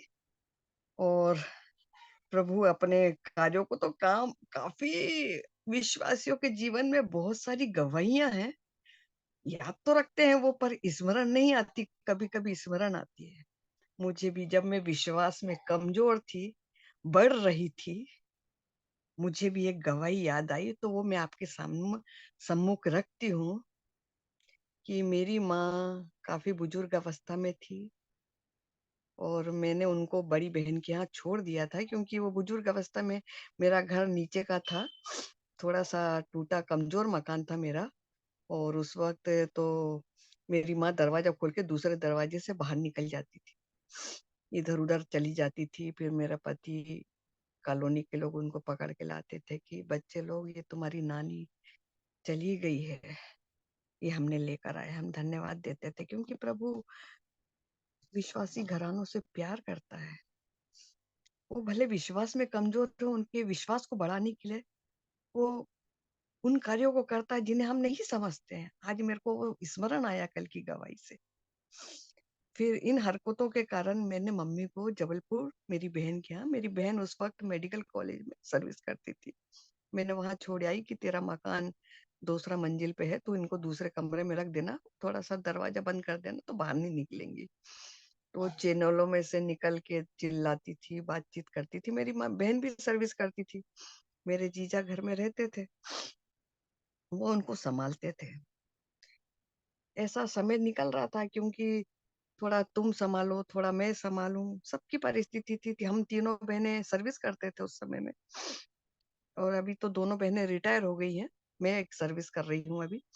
तो मेरी माँ की ऐसी स्थिति थी, और मैं चाहे जहां भी रहूं, अपने परिवार के लिए इंसान चिंतित रहता है, प्रार्थना करता है। तो मैं तो सभी के लिए करती थी, क्योंकि वचन तो सीखा था कि दूसरों की खेती सींचोगे तो आपकी सींची जाएगी। तो मैं अपना ध्यान उस बातों पे लगाती थी कि हाँ, मुझे अब मेरी माँ का लिए करना मेरा फर्ज होता है कि आज मुझे इस लायक रखा है। भले वो विश्वास उनका कमजोर है, कोई बात नहीं, क्योंकि प्रार्थना में तो अपन जो विश्वास में कमजोर है उनके लिए भी प्रार्थना करना चाहिए कि उनका विश्वास बढ़ जाए अपनी प्रार्थना के द्वारा। तो मैं ये चीजें करती थी। एक दिन मैं ड्यूटी से आई थकी मांदी, सर्जिकल में उस समय मैं नर्सिंग सिस्टर नहीं थी, सर्जिकल वार्ड में काम करती थी, काफी थक जाती थी, काफी हैवी वार्ड में काम करती थी। ड्यूटी से आई और मेरे पास फोन आया कि आंटी नानी डेथ। मैं घबरा गई, मैं उसी टाइम धुआं में गई और गिर गई बेहोश होके। और मैंने बोला, यीशु मसीह, आप मेरी परिस्थिति जानते हो, मेरी घर की परिस्थिति, मेरी सर्विस की परिस्थिति, मेरी माँ नहीं मर सकती प्रभु, मेरी माँ नहीं मर सकती, आपके रहते मेरी माँ नहीं मर सकती। मेरे को तो सेवा का मौका ही नहीं मिला, मैंने तो जैसी मेरे को सेवा करनी थी वो मेरी माँ ने तो, माँ की मैंने सेवा ही नहीं करी, मेरी माँ कैसे मर सकती प्रभु। तो ये मेरे मिस्टर मेरे को छोड़ के जा रहे थे, तो बोले मैंने तो बोला ही था तेरे को, आखिर तूने वही करा ना, अपनी माँ की सेवा नहीं करी। मेरे को बहुत तकलीफ हुई, इतनी ज्यादा तकलीफ हुई, मैं सिर्फ प्रभु से प्रार्थना कर, नहीं प्रभु। थोड़ी देर के बाद फिर फोन आया कि नानी मम्मी आंटी नानी तो जिंदी हो गई फिर से। मैंने प्रभु को धन्यवाद दिया, मैंने बोला प्रभु आपको बहुत बहुत धन्यवाद, मेरी माँ को फिर से जीवित कर दिया, मैं मेरी माँ की सेवा करूंगी। मैंने तो यूं ही मांगा था आपसे, यूं ही बोला था, पर मुझे नहीं मालूम था कि आप मेरा इतनी जल्दी उत्तर दे देंगे, मुझे सेवा का मौका देंगे मेरी माँ की सेवा करने के लिए। मैंने फिर छुट्टी लिया और मेरी माँ से मिलने के लिए, उनकी सेवा करने के लिए मेरी बेटी को लेकर जबलपुर गई। मेरी माँ उस समय शायद 85 80 ऐसी कुछ उम्र की थी। मैंने उनकी सेवा करी, कटोरा कटोरा भर के, अध बेहोशी की हालत थी उनकी, हाथ पांव चलते थे, मुंह इधर उधर हिलाती थी, आंख खोलती थी बंद करती थी, समझने का रिस्पॉन्स नहीं था उनको, बस इतना था। मैं गई, मेरी बहन मेरे जीजा कटोरे में सूप वगैरह मिला के, रोटी वगैरह कुछ गला के, कुछ कुछ टॉनिक जैसा, हड्डियों का गुड्डियों का सूप ऐसा गला गुलू के देते थे, बोले ले खिला उसको। तो मैं कटोरा भर के ऊपर लेके जाती थी और मैं दुआ करती जाती थी कि प्रभु मैं जा रही हूँ ऊपर माँ को खिलाने। आप विश्वास नहीं करोगे, मैं 15 दिन की छुट्टी ली थी, 10 12 13 दिन मैंने उनकी सेवा करी। वो कटोरा कटोरा भर के पी लेती थी, मुंडी इधर उधर हिलाती थी पड़े पड़े, और यूं मुंह से पोंछती थी, ऐसा गिर जाता था। तो मैं बोलती थी खुदा बाप धन्यवाद आपको, बहुत धन्यवाद आपको। मेरे घर के लोग जो नीचे रहते थे, बहन की बच्ची, मेरी बच्ची, जीजा, बहन, वो बोलते थे ऐसा नहीं, ये ऊपर ले जाके खुद ही खा लेती होगी। तो मेरी लड़की ने बोला मैं चुपचाप से जाके देखती हूँ कि मम्मी क्या कर रही है। आप विश्वास नहीं करोगे कितने दिन बीत गए ऐसे दुआ करते करते। मैंने खिलाती गई और वो खाती गई, और मुंह से ऐसे ऐसे करके, ऐसे कपड़ा रहता था मेरे जैसे ऊपर है, यूं यूं करके पोंछती रहती थी। मैंने खुदा बाप को धन्यवाद दिया और बोलती थी माफ कर दो भैया, माफ कर दो भैया, माफ कर दो भैया। हाँ, मेरे मन में एक दर्द था कि बचपन से मुझे मेरे माता पिता ने जो सांसारिक थे, मुझे मेरे खुदा से दूर रखा था, मगर खुदा ने झपट झपट कर अपने नजदीक लाया। किन परिस्थितियों में मुझे किसी ने कोई शिक्षा नहीं दी, मेरे अपने आप ही प्रभु का वचन पढ़ते पढ़ते उसके आगे आती गई, नजदीक आती गई, और इस प्रकार से जीवन चलता रहा। फिर छुट्टियां खत्म हो रही थी तो मैंने बोला मैं जाती हूँ। बोले हाँ यार तूने तो चमत्कार कर दिया यार, माँ को इतना खिला के और ये करके मैंने भी देखा यार, तू तो कैसे कर लेती है। मेरे को ही नहीं मालूम था कि मैं किस प्रकार से खिला रही हूँ, किस प्रकार से प्रार्थना कर रही हूँ, मुझे कुछ भी नहीं मालूम था, मगर मेरा ध्यान सिर्फ प्रभु की तरफ था। और मेरा हाथ बढ़ता था और उनका मुंह खुलता था, बंद होता था, चबाती थी, इधर उधर मुंडी करती थी। मैं खुदा बाप को उसकी इस महिमा के लिए धन्यवाद देती हूँ। फिर मैं यहाँ आ गई, फिर मेरे पति ने मेरे को डांटा, अरे छुट्टी बढ़ा लेती भाई, नौकरी के बगैर क्या तेरा गुजारा नहीं चल रहा था। उस समय मेरे पति अच्छे थे, हमारा वो ट्रेवल्स का काम काफी अच्छे जोरों से चलता था उस जमाने में। तो बोले क्या है रे, तू अपनी माँ के लिए भी इतना नहीं कर सकती, तू अपनी माँ की नहीं हुई तो किसकी होगी, ऐसी हालत में छोड़ के आई, थोड़ी सी और सेवा कर लेती। मैंने बोला क्या मालूम, मेरे को अच्छा नहीं लगा ऐसा कुछ, अब मेरे को लगा कि अब नौकरी पे भी जाना चाहिए, इसलिए मैं आ गई। मेरे को खूब बका, उनने बहुत बका। मैंने बोला प्रभु मैं क्या करूं, मेरे को समझ में कुछ नहीं आ रहा था कि मैं और छुट्टी बढ़ाऊं और उनकी मृत्यु तक वहां रहूं, कुछ समझ में नहीं आया था और मैं उज्जैन आ गई। उस समय के बाद 15 एक महीना रही है वो, 15 दिन जीजा जी ने, बहन ने सेवा करी। उन्होंने बताया कि मम्मी डेथ हो गई है। फिर मैंने बोला आ जाओ तुम लोग। और उस समय में मेट्रन प्रभारी का कार्य कर रही थी, मेरे को छुट्टी मिलना बहुत मुश्किल थी, दूसरे हॉस्पिटल में जा चुकी थी और सर ने मुझे मना कर दिया था कि हम तुमको नहीं छोड़ सकते, तुम्हारे बगैर यहाँ का अस्पताल का मैनेजमेंट बहुत मुश्किल हो जाएगा। मैंने बोला सर क्या करूं, मेरी माँ है, मेरे को जाना बहुत जरूरी। ठीक है जाओ, आओ, एक दिन रुको, 3 दिन का उनको मालूम है कि क्रिश्चियन लोगों का ज्यादा का काम रहता है, कर देना। मैं गई, सब फ्यूनरल अटेंड करके सब काम करा। वो तीसरे दिन उज्जैन आ गई, अपनी गाड़ी से गई थी, तूफान उस समय चलती थी हमारी, और आ गई वो ड्यूटी ज्वाइन कर ली। प्रभु की अद्भुत महिमा, अद्भुत गुणानुभाव। ऐसा नहीं कि अपन सुख में ही धन्यवाद दे, दुख में भी धन्यवाद दो। प्रभु ने एक एक दिन हमारे जीवन और मृत्यु के लिख के रखे हैं, उसको मालूम है, हमको नहीं मालूम। मैंने प्रभु को उसमें भी धन्यवाद दिया। मेरे को बके ने बोले देखो कैसी है आखिरी टाइम में। मैंने बोला प्रभु धन्यवाद आपको, आप तो मेरी परेशानी मजबूरियों को जानते हैं, मुझे इधर भी निभाना है उधर भी निभाना। मैं तो आपके हाथ में, आपके भरोसे छोड़ के आई थी, पर आपने मुझे 15 दिन इतना सौभाग्य दिया उनकी सेवा के, मेरे लिए यही बहुत है प्रभु जी। क्योंकि अपन जब किसी ऐसे लोगों की सेवा करते हैं तो ये अपने जीवन काल से कभी नहीं जाता है, हमेशा स्मरण आता है कि प्रभु ने मेरे प्रार्थनाओं को सुन के ऐसा काम किया था। मैं प्रभु को धन्यवाद देती। बहन की कल गवाही के बाद मुझे बार बार स्मरण आ रहा था कि मेरे को बार बार कि ये चीजें भूलना चाहिए, तो मैं आप लोगों के सामने बोल रही थी। धन्यवाद आपको। शालो।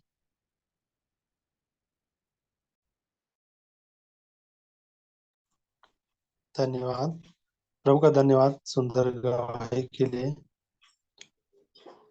अभी भी अवसर है, यदि कोई गवाही रख सकते हैं।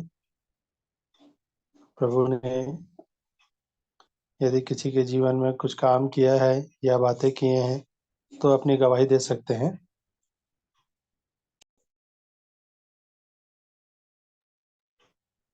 और यदि कोई नहीं है तो वचन के पाठ के लिए, हाँ बिल्कुल बिल्कुल, वचन हाँ, शेयर कर सबको दीजिए। शालो। सालों सालों। हाँ, कल की गवाही थोड़ी सी और कंटिन्यू करना चाह रही थी। जी जी। ये जो बात थी 9 सितंबर 1988 की थी, दिन मतलब 9 सितंबर 1988 की बात थी, रात की। और उसके बाद फिर जो चार्ल्स भैया थे हमारे यहाँ आते रहे और वचन से समझाते रहे कि अपने हम लोगों को पापों की क्षमा, उद्धार का अनुभव तो मिल गया, शांति आनंद मिल गया, और ऐसा लगा कि कोई नई दुनिया बन गई और कुछ नया हो गया, बहुत हल्का, और एकदम एक बता नहीं सकते कि वो कैसा वो था उस समय का आनंद, और जो अभी तक है अंदर। तो उसके बाद फिर जब बपतिस्मा की बात आई और समझाने लग गए तो वचन से कि अपने पापों को गाड़ना और मसीह के लिए जीना, तो इन सारी बातों में उन्होंने वचन की सहायता से हम लोगों की सहायता की। और फिर हम लोगों ने 14 अक्टूबर को, 9 सितंबर को जीवन पाया और 14 अक्टूबर को बपतिस्मा लिए। तो उन बातों, वचन को भी मैं रखना चाहूंगी, जैसे रोमियो 6 में लिखा हुआ है कि 6 का 4, सो उस मृत्यु का बपतिस्मा पाने से हम उसके साथ गाड़े गए ताकि जैसे मसीह पिता की महिमा के द्वारा मरे हुए में से जिलाया गया, वैसे ही हम भी नए जीवन की सी चाल चले। क्योंकि यदि हम उसकी मृत्यु की समानता में उसके साथ जुट गए हैं, तो निश्चय उसके जी उठने की समानता में भी जुट जाएंगे। और गलातियों 3:27 वहां पर भी लिखा हुआ है, और तुम में से जितनों ने मसीह में बपतिस्मा लिया है, उन्होंने मसीह को पहन लिया है। और पतरस में भी जैसे लिखा हुआ है, पहला पतरस में उसका 3:21, और उसी पानी का दृष्टांत भी अर्थात बपतिस्मा यीशु मसीह के जी उठने के द्वारा तुम्हें बचाता है। उससे शरीर के मैल को दूर करने का अर्थ नहीं है, परंतु शुद्ध विवेक से परमेश्वर के वश में हो जाने का अर्थ है। तो इस प्रकार से बहुत सारे और भी वचन भाई प्रभु के दास ने बताया, और उसके बाद फिर हम लोगों ने सच में बपतिस्मा लेकर के, क्योंकि जो बपतिस्मा मेरा हुआ पहले मेनोनाइट चर्च में जब थी चापा में, उस समय मैं मतलब छोटी थी अपने घराने में, मतलब एक भाई 4 बहन, तो उन तीनों का हो रहा था।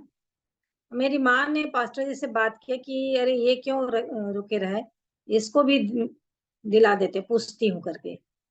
तो उनके साथ मेरा भी करने के लिए पास्टर जी से बात की, और उन्होंने कहा कि तुमको प्रभु की प्रार्थना आती है और विश्वास वचन जो मेनोनाइट में चलता है वो आता है, बस इतनी 2 ही बातों को पूछे और बोले कि जब होगा इनके साथ आ जाना। और वही कटोरा में जो पानी लेके करते हैं वैसा वाला हुआ।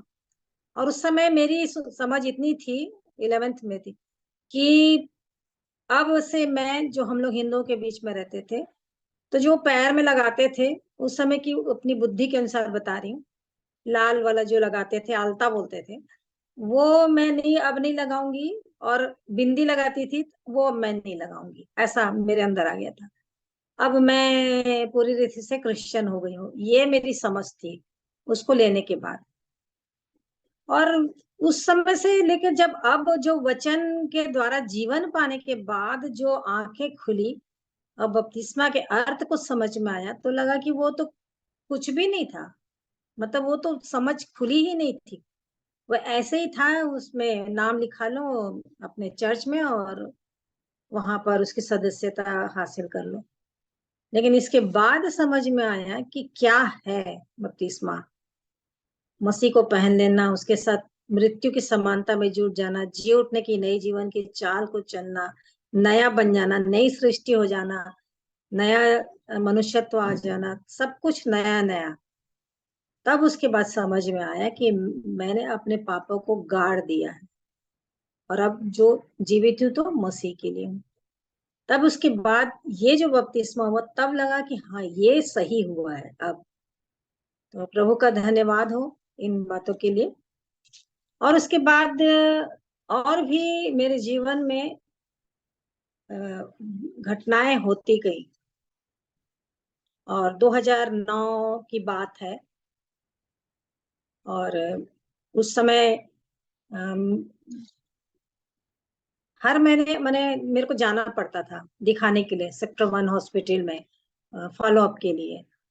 और जब 2009 आया, 2001 से लेकर 2009 में, तब सीटी स्कैन हुआ और उसमें बताया गया कि अपने लंग्स में और जगहों में और भी हो गया है करके, कैंसर का। और ये बात थी शनिवार की, और उस समय सीटी स्कैन का रिपोर्ट हमारा अटेंडेंट लेकर के आया मुझको देने के लिए, 1:45 बज गया था। तो मेरे साथ एक काम करती है कमलेश करके उस समय, और जैसे मेरे हाथ में मैं देखी और उसने पढ़ा, और तुरंत वो बोली कि क्यों घबरा रहे हो दीदी, कुछ नहीं है। मतलब मैं घबराई नहीं थी, पर मैं पढ़ रही थी उसको, और कहने लगी आप तो प्रभु की बेटी हो। और जैसे वो बोली, तुरंत वो वचन मेरे को याद आ गया जो 112 के 7 और 8 में लिखा है। बाइबल तो नहीं थी, लेकिन वचन तुरंत पवित्र आत्मा ने स्मरण दिला दिया। उसमें लिखा हुआ है, मैं पढ़ लेती हूँ। 7 और 8 में वह बुरे समाचार से नहीं डरता, उसका हृदय यहोवा पर भरोसा रखने से स्थिर रहता है। ये वचन इतना अधिक सामर्थी है कि उसी समय पवित्र आत्मा ने स्मरण दिलाया।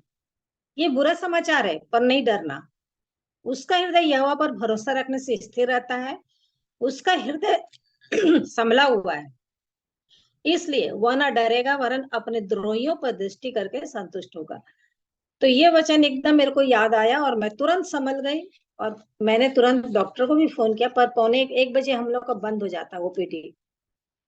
और जो डॉक्टर मेरा ऑपरेशन किए थे वो भी अचंभित हो गए, बोले अरे ये कैसे हो गया।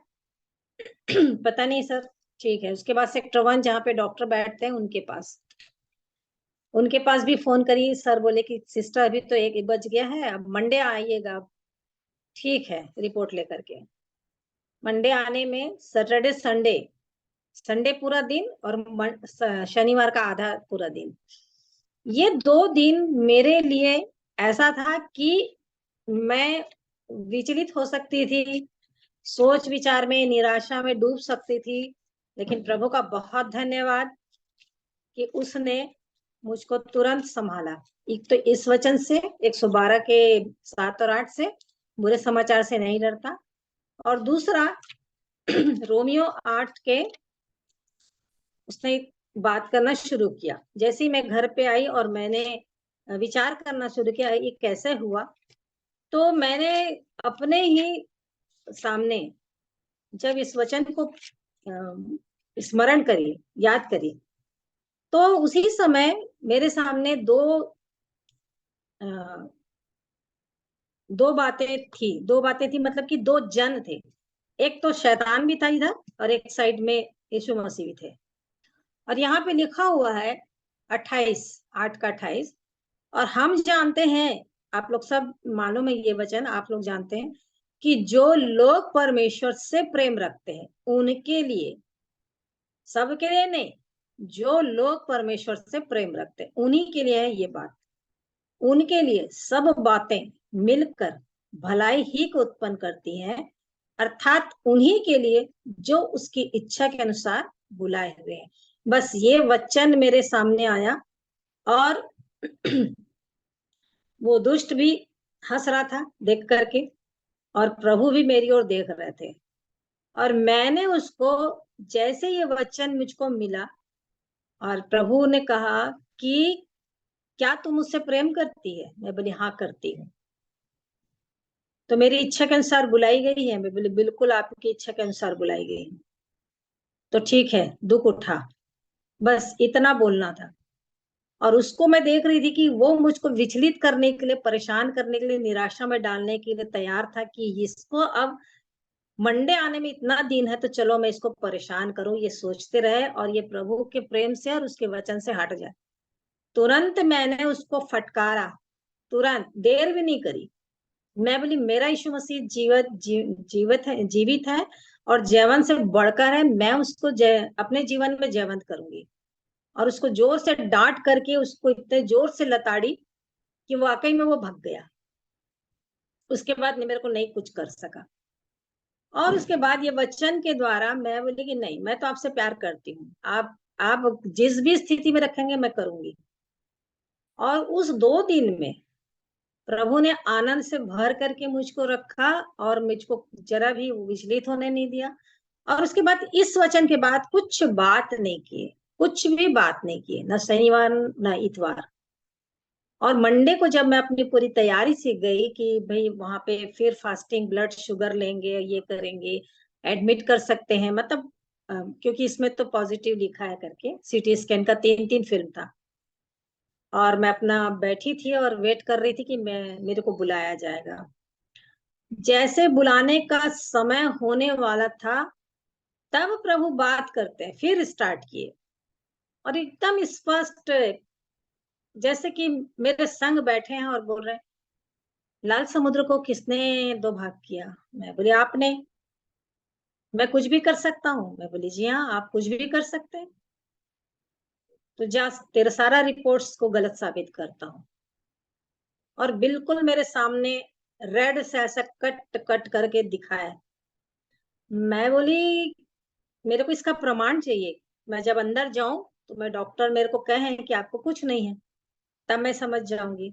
और ऐसा बस वार्तालाप हमारा इतना ही हुआ और आवाज आई कि ज्योतिष ट्रक बुला रहे हैं करके।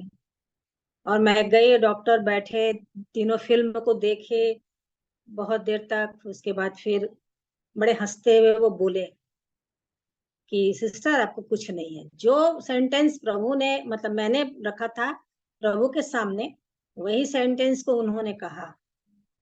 मैं तुरंत धन्यवाद दी और प्रभु में आनंदित होकर के वापस आई। और इस बात के लिए मैं बहुत धन्यवाद दी, जिस बात को बहुत सालों के बाद मैं सीखी, जो इब्रानी 11 में है, विश्वास के बारे में। हम लोग सब जानते हैं 11 का पहला पद जो लिखा हुआ है कि विश्वास जो है, अब विश्वास आशा की हुई वस्तुओं का निश्चय और अनदेखी वस्तुओं का प्रमाण। ये बात बहुत सालों के बाद समझ में आई। उस समय में तो इस वचन को पा करके दृढ़ता से बनी रही, लेकिन बाद में ये वाले जब वचन मिले तब मैं जानी कि सच में इसी को बोलते। यदि मैं 2 दिन परेशान होकर के प्रभु से डर डर के रहती, प्रार्थना करते रहती और बहुत निराशा में रहती, तो ये वचन मेरे अंदर सक्सेस होता ही नहीं। लेकिन वो वचन जो रोमियो 8:28 से प्रभु ने बात किया, उसके द्वारा मैं 2 दिन बिल्कुल प्रभु में ही बनी रही और प्रभु मेरे को टेस्ट कर रहे थे। मैं समझ गई थी। मैं बोली प्रभु मैं आपका धन्यवाद करती हूँ कि आपने जो 2 दिन मेरे को परखा, तो उसमें आपने मेरे को सही पाया कि मैं ये नहीं हुई, जरा भी नहीं घबराई न डरी। लेकिन यदि मैं ये हो जाती तो मेरा बाद में बोलती कि अरे हाँ मैं तो प्रार्थना की, विश्वास कर रही थी ना, तब डॉक्टर से ऐसा। ये बात नहीं हुआ मेरे जीवन में। ये इसके लिए मैं बहुत खुश हुई कि 2 दिन मेरे पास कोई पॉजिटिव नहीं था, नेगेटिव बात थी, लेकिन उसमें प्रभु ने पॉजिटिव करके दे दिया। तो इस प्रकार से प्रभु बार बार टेस्टिंग में लाते हैं, जिस प्रकार से यूसुफ के बारे में लिखा कि वचन की कसौटी पर कसते रहे। तो ऐसा प्रभु करते हैं और मैं इसको बहुत अच्छी रीति से अब अपने जीवन में समझ गई हूँ कि जो भी वो लाते हैं वो मेरे लिए भलाई के लिए है और मेरे को अपने सामने खड़े होने के योग्य बनाने के लिए है। और इसीलिए वो जीवन में एक से एक शरीर में, और बहुत सारी और गवाहियां बाद में कभी बताऊंगी, इसलिए देते चले जाते हैं कि मैं जानूं कि वो मेरे जीवित प्रभु यीशु मसीह कितने सामर्थी हैं और कैसे महान है, कि जिनके सामने कुछ भी काम असंभव नहीं है। बस मुझको वचन को पकड़े रहना है और उस पर चलना है। तो सारी महिमा और सारा जलाल मैं प्रभु यीशु मसीह को देती हूँ और आप सबको शालोम।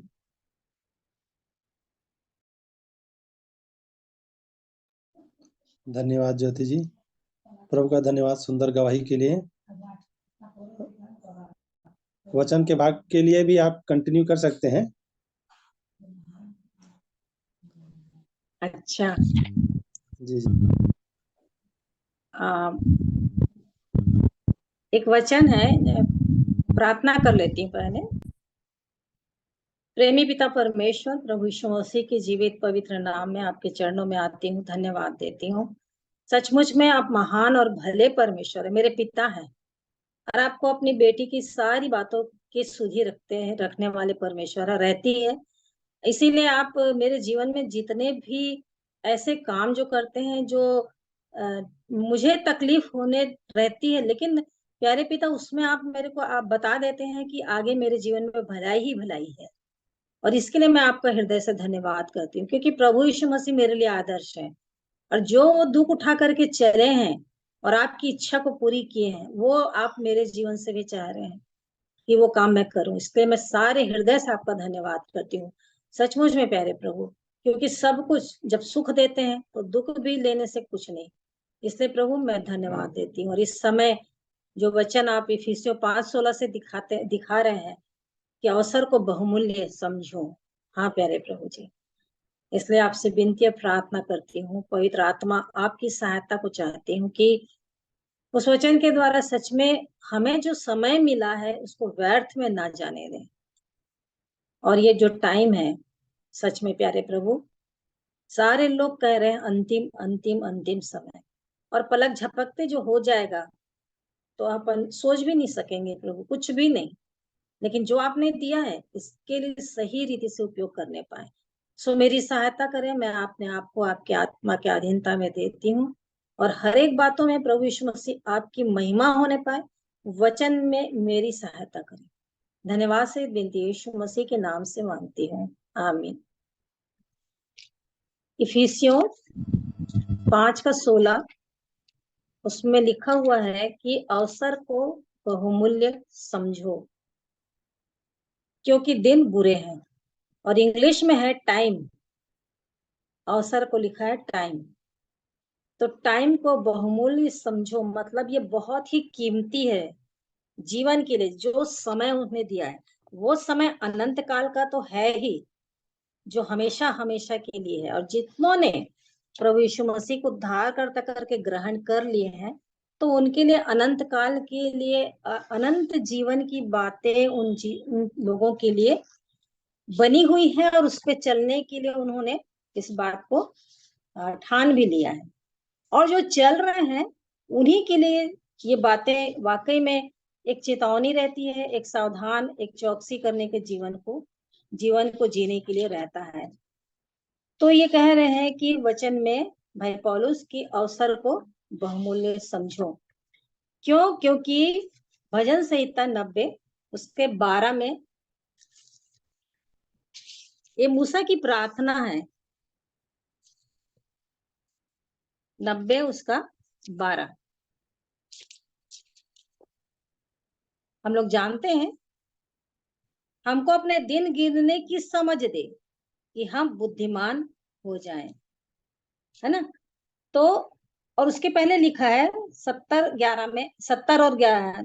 और 11 में 90 के, हमारी आयु के वर्ष 70 तो होते हैं, और चाहे बल के कारण 80 वर्ष के भी हो जाएं, तो भी उनका घमंड केवल कष्ट और शोक ही शोक है, क्योंकि वह जल्दी कट जाती है और हम जाते रहते हैं। तेरे क्रोध की शक्ति को और तेरे भय के योग्य तेरे रोष को कौन समझता है। वाकई में ये अपने जीवन की बातें हम लोग खुद अपने जीवन से जानते हैं कि हमारे जो साल हैं, जैसे कि मैं 67, इतना वर्ष बीत गया पता ही नहीं चलता, ऐसा लगता है। और वाकई में ये कैसे बीत जाता है मालूम ही नहीं चलता है। और लिखा है कि चाहे बल के कारण 80 वर्ष भी हो जाए तो भी वो शोक ही शोक रहता है। इसलिए मूसा की प्रार्थना की हमको अपने दिन गिनने की समझ दे, अवसर को बहुमूल्य समझो, लिख रहा है, क्योंकि दिन बुरे हैं, और हम सब जान रहे दिन बुरे हैं। बहुत सारी स्थितियां संसार की जितनी भी चल रही हैं वो बता रही हैं, और इस कारण निर्बुद्धि ना हो, क्योंकि निर्बुद्धि मनुष्य वही है जो इन बातों को नहीं समझ रहा है।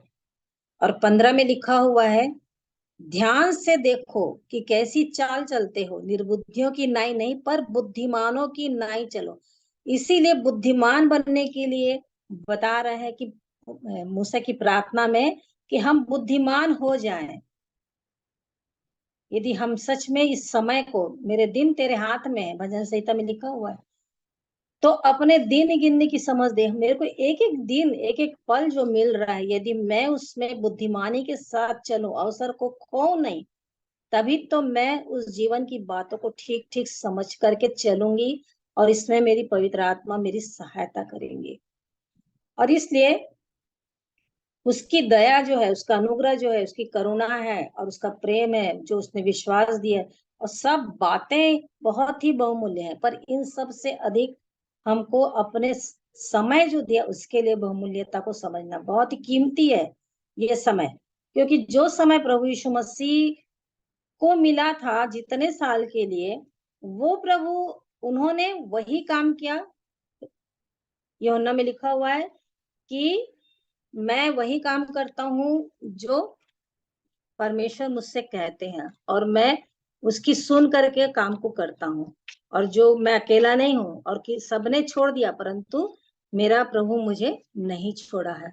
तो वो बातें प्रभु यीशु मसीह जानते थे कि मुझको इतने समय के लिए, मेरा समय अभी नहीं आया। बार बार बोलते थे, तुम्हारे लिए समय, मेरा समय नहीं आया। है ना। कई बार इत्र लेके आती है तो ये कंगाल तो तुम्हारे साथ सदा रहेंगे, परंतु मैं नहीं रहूंगा। तो ये हमेशा बोलते ही रहते थे अपने बारे में, कि उनको पता था, उनको जाना, मैं जहां से आया हूँ वहां चला जाऊंगा, मैं वहां से भेजा गया हूँ, मैं फिर पिता के पास चला जाऊंगा। उनको मालूम था कि मैं जाने वाला हूँ। और कई बार उसको उनको मारने की भी कोशिश करते हैं, कई बार राजा बनाने की कोशिश करते हैं, लेकिन वो हमेशा निकल जाते थे, क्योंकि जानते थे कि मेरा समय अभी नहीं आया है। लेकिन धीरे धीरे धीरे धीरे एक और अच्छी बात मुझको स्मरण याद आ रही है, कि जब वो गलील से चले तो हर सुसमाचार में लिखा हुआ है कि वो यरूशलेम की ओर जा रहे थे, यरूशलेम की ओर जा रहे थे। उनका एक फोकस था कि मेरे को जाना है यरूशलेम। गलील से निकले थे और उनके पीछे पीछे चेले भी थे, स्त्रियां भी थी, वो स्त्रियां वहां तक उनके संग संग थी। तो वो उनको था कि मेरे को यहाँ से निकला हूं तो मेरे को यरूशलेम जाना ही है, और उनको पता था कि मेरे को कहाँ जाकर के क्या करना है। और सबसे बड़ी बात तो ये लगती है कि जब वो बचपन में थे, अपने माता पिता के अंडर में 12 साल की उम्र में तो चले गए थे वहां मंदिर में, लेकिन जब उनके वश में आ गए, लिखा है आगे में, तो वो जब अपने लूका 4 में जो लिखा हुआ है, यशाया की पुस्तक 53 को निकाल के जो पढ़े, तो नहीं, लूका 4 मैं देखती हूँ उसमें क्या लिखा हुआ है। लूका 4 में 16 से लिखा है, नासरत में आया और जहाँ पाला पोसा गया था, और अपनी रीति के अनुसार शब्द के दिन आराधनालय में जाकर पढ़ने के लिए खड़ा हुआ। यशाया भविष्यद्वक्ता की पुस्तक उसे दी गई और उसने पुस्तक खोलकर वह जगह निकाली जहां लिखा था कि प्रभु का आत्मा मुझ पर है, ये यशाया 11, इसलिए कि उसने कंगालों को सुसमाचार सुनाने के लिए मेरा अभिषेक किया है। और वो सारी बातें वो अपने विषय में ही बता रहे थे वहां पर। तो ये बहुत आश्चर्य की बात है कि जो यशाया भविष्यद्वक्ता उनके विषय में लिख चुके, और उन्होंने भी पढ़ा होगा प्रभु यीशु मसीह ने, लेकिन उनको कैसा लगा होगा जब वो यशाया 53 को भी पढ़े होंगे कि ऐसे ऐसा बातें मेरे विषय में लिखी हुई हैं। तो मतलब मैं उसको फील करती हूँ कि मेरे बारे में यदि इस तरह की बातें कहीं लिखी जाए तो मेरे को कैसा लगेगा कि आगे जाके मेरा ये हाल होने वाला है ऐसा। तो ये वो था ही, वो जान रहे थे कि पवित्र शास्त्र में मेरे बारे में लिखा है। लूका 24 में निकाल के बता देते हैं, इमाउस मार्ग में जो दो चेले जा रहे थे, पवित्र शास्त्र निकाल के इनको समझने बूझने की दे देते हैं। तो ये बातें बहुत अद्भुत लगती हैं कि सब कुछ जानकर कि मैं किस मकसद से आया हूँ, वो मकसद परमेश्वर पिता की इच्छा को पूरी करने के लिए उनके अंदर बनी हुई थी। और वो चले जा रहे थे गलील से यरूशलेम की ओर। और फिर जब वहां पहुंच जाते हैं तो जो था उस समय, उनका जो समय था, इसलिए वो यहूदा को बोलते हैं कि जो तुझे करना है तू, हे मित्र, जो तुझे करना वो कर ले। तो ये बहुत अद्भुत बात लगती है। ये है कि हम लोग यहीं पे आएंगे कि अवसर को बहुमूल्य समझना है, और हमको अपने दिन गिनने की समझ हो जाए कि हम बुद्धिमान हो जाए। ये बुद्धिमान व्यक्ति कौन है? मत्ती 7:24 जहाँ पे लिखा हुआ है, मत्ती 7:24, इसलिए जो कोई मेरी ये बातें सुनकर उन्हें मानता है वह उस बुद्धिमान मनुष्य की नाई ठहरेगा जिसने अपना घर चट्टान पर बनाया। और मैं बरसा, बाढ़ें आई, आंधियां चली, उस पर टक्कर लगी, परंतु वह नहीं गिरा क्योंकि उसकी नींव चट्टान पर डाली गई थी। तो ये बुद्धिमान मनुष्य होगा तभी उसका जो घर है वो कभी नहीं गिरेगा, क्योंकि वो मेरी बातें सुनकर उन्हें मानता है। और प्रभु यीशु मसीह की बातें क्या है? अनंत जीवन की, वचन की बातें, अनंत जीवन की बातें, वचन की बातें। तो जिन्होंने उनको उद्धार करता करके ग्रहण कर लिया, पापों की क्षमा पा गए, उसके लहू से छुटकारा पा गए, और वचन के अनुसार जीवन को जी रहे हैं, बपतिस्मा लेने के बाद उसके साथ जी उठने की नई चाल को चल रहे हैं, पवित्र आत्मा की सहभागिता को पा करके उस पवित्रता में, शुद्धता में, सिद्धता की ओर बढ़ रहे हैं, तैयारी कर रहे हैं अपने अपने जीवन की, ये सारे लोग क्या है, बुद्धिमानी के नाई चल रहे हैं। यदि कोई निर्बुद्धि है तो वो इन बातों को बोलेगा कि अरे क्या बात करते हैं ये लोग, तो कुछ भी बोलते रहते हैं, आने वाला है, ये होने वाला है, ऐसा कुछ नहीं है, ये तो ऐसे ही बोलते रहते हैं, परंतु कुछ होता ही नहीं। जैसे दूसरा पत्रस 3 में लिखा हुआ है कि अंत के दिनों में हंसी ठट्ठा करने वाले आएंगे और कहेंगे कि कहाँ गया वो दिन, जब से तो बोल रहे हैं हमारे बाप दादे सो गए, तब से तो हम सुन रहे हैं कि आएगा आएगा, अभी तक नहीं आ रहा। लेकिन ये तो परमेश्वर का प्रेम है, जो दूसरा पत्रस 3:8 से आगे लिखा हुआ है कि सबको मन फिरा का अवसर देना चाह रहा है। और सच में वाकई में वो क्या क्या नई उपाय कर रहे हैं हमारे लिए। यूट्यूब में इतने ढेर सारे लोग प्रचार कर रहे हैं, जगह जगह में लोग प्रचार कर रहे हैं, मीटिंगें हो रही हैं, कहीं ना कहीं जा करके मनुष्य किसी न किसी रीति से सुन रहा है, चंगाइयों की प्रार्थना होती है, चंगाई होती है लोगों के अंदर, और उन प्रभु यीशु मसीह को जाने कि वो सच में जीवित प्रभु। और वो परमेश्वर चाह रहा है कि अंतिम समयों में और भी अधिकाई से, ये जो लॉकडाउन हुआ उससे जो जितने भी प्रचारक हुए, जितने भी बताने के लिए, वो लोग सब ऑनलाइन में बताना चालू कर दिए, तो कितना अधिक फैलता चला जा रहा है।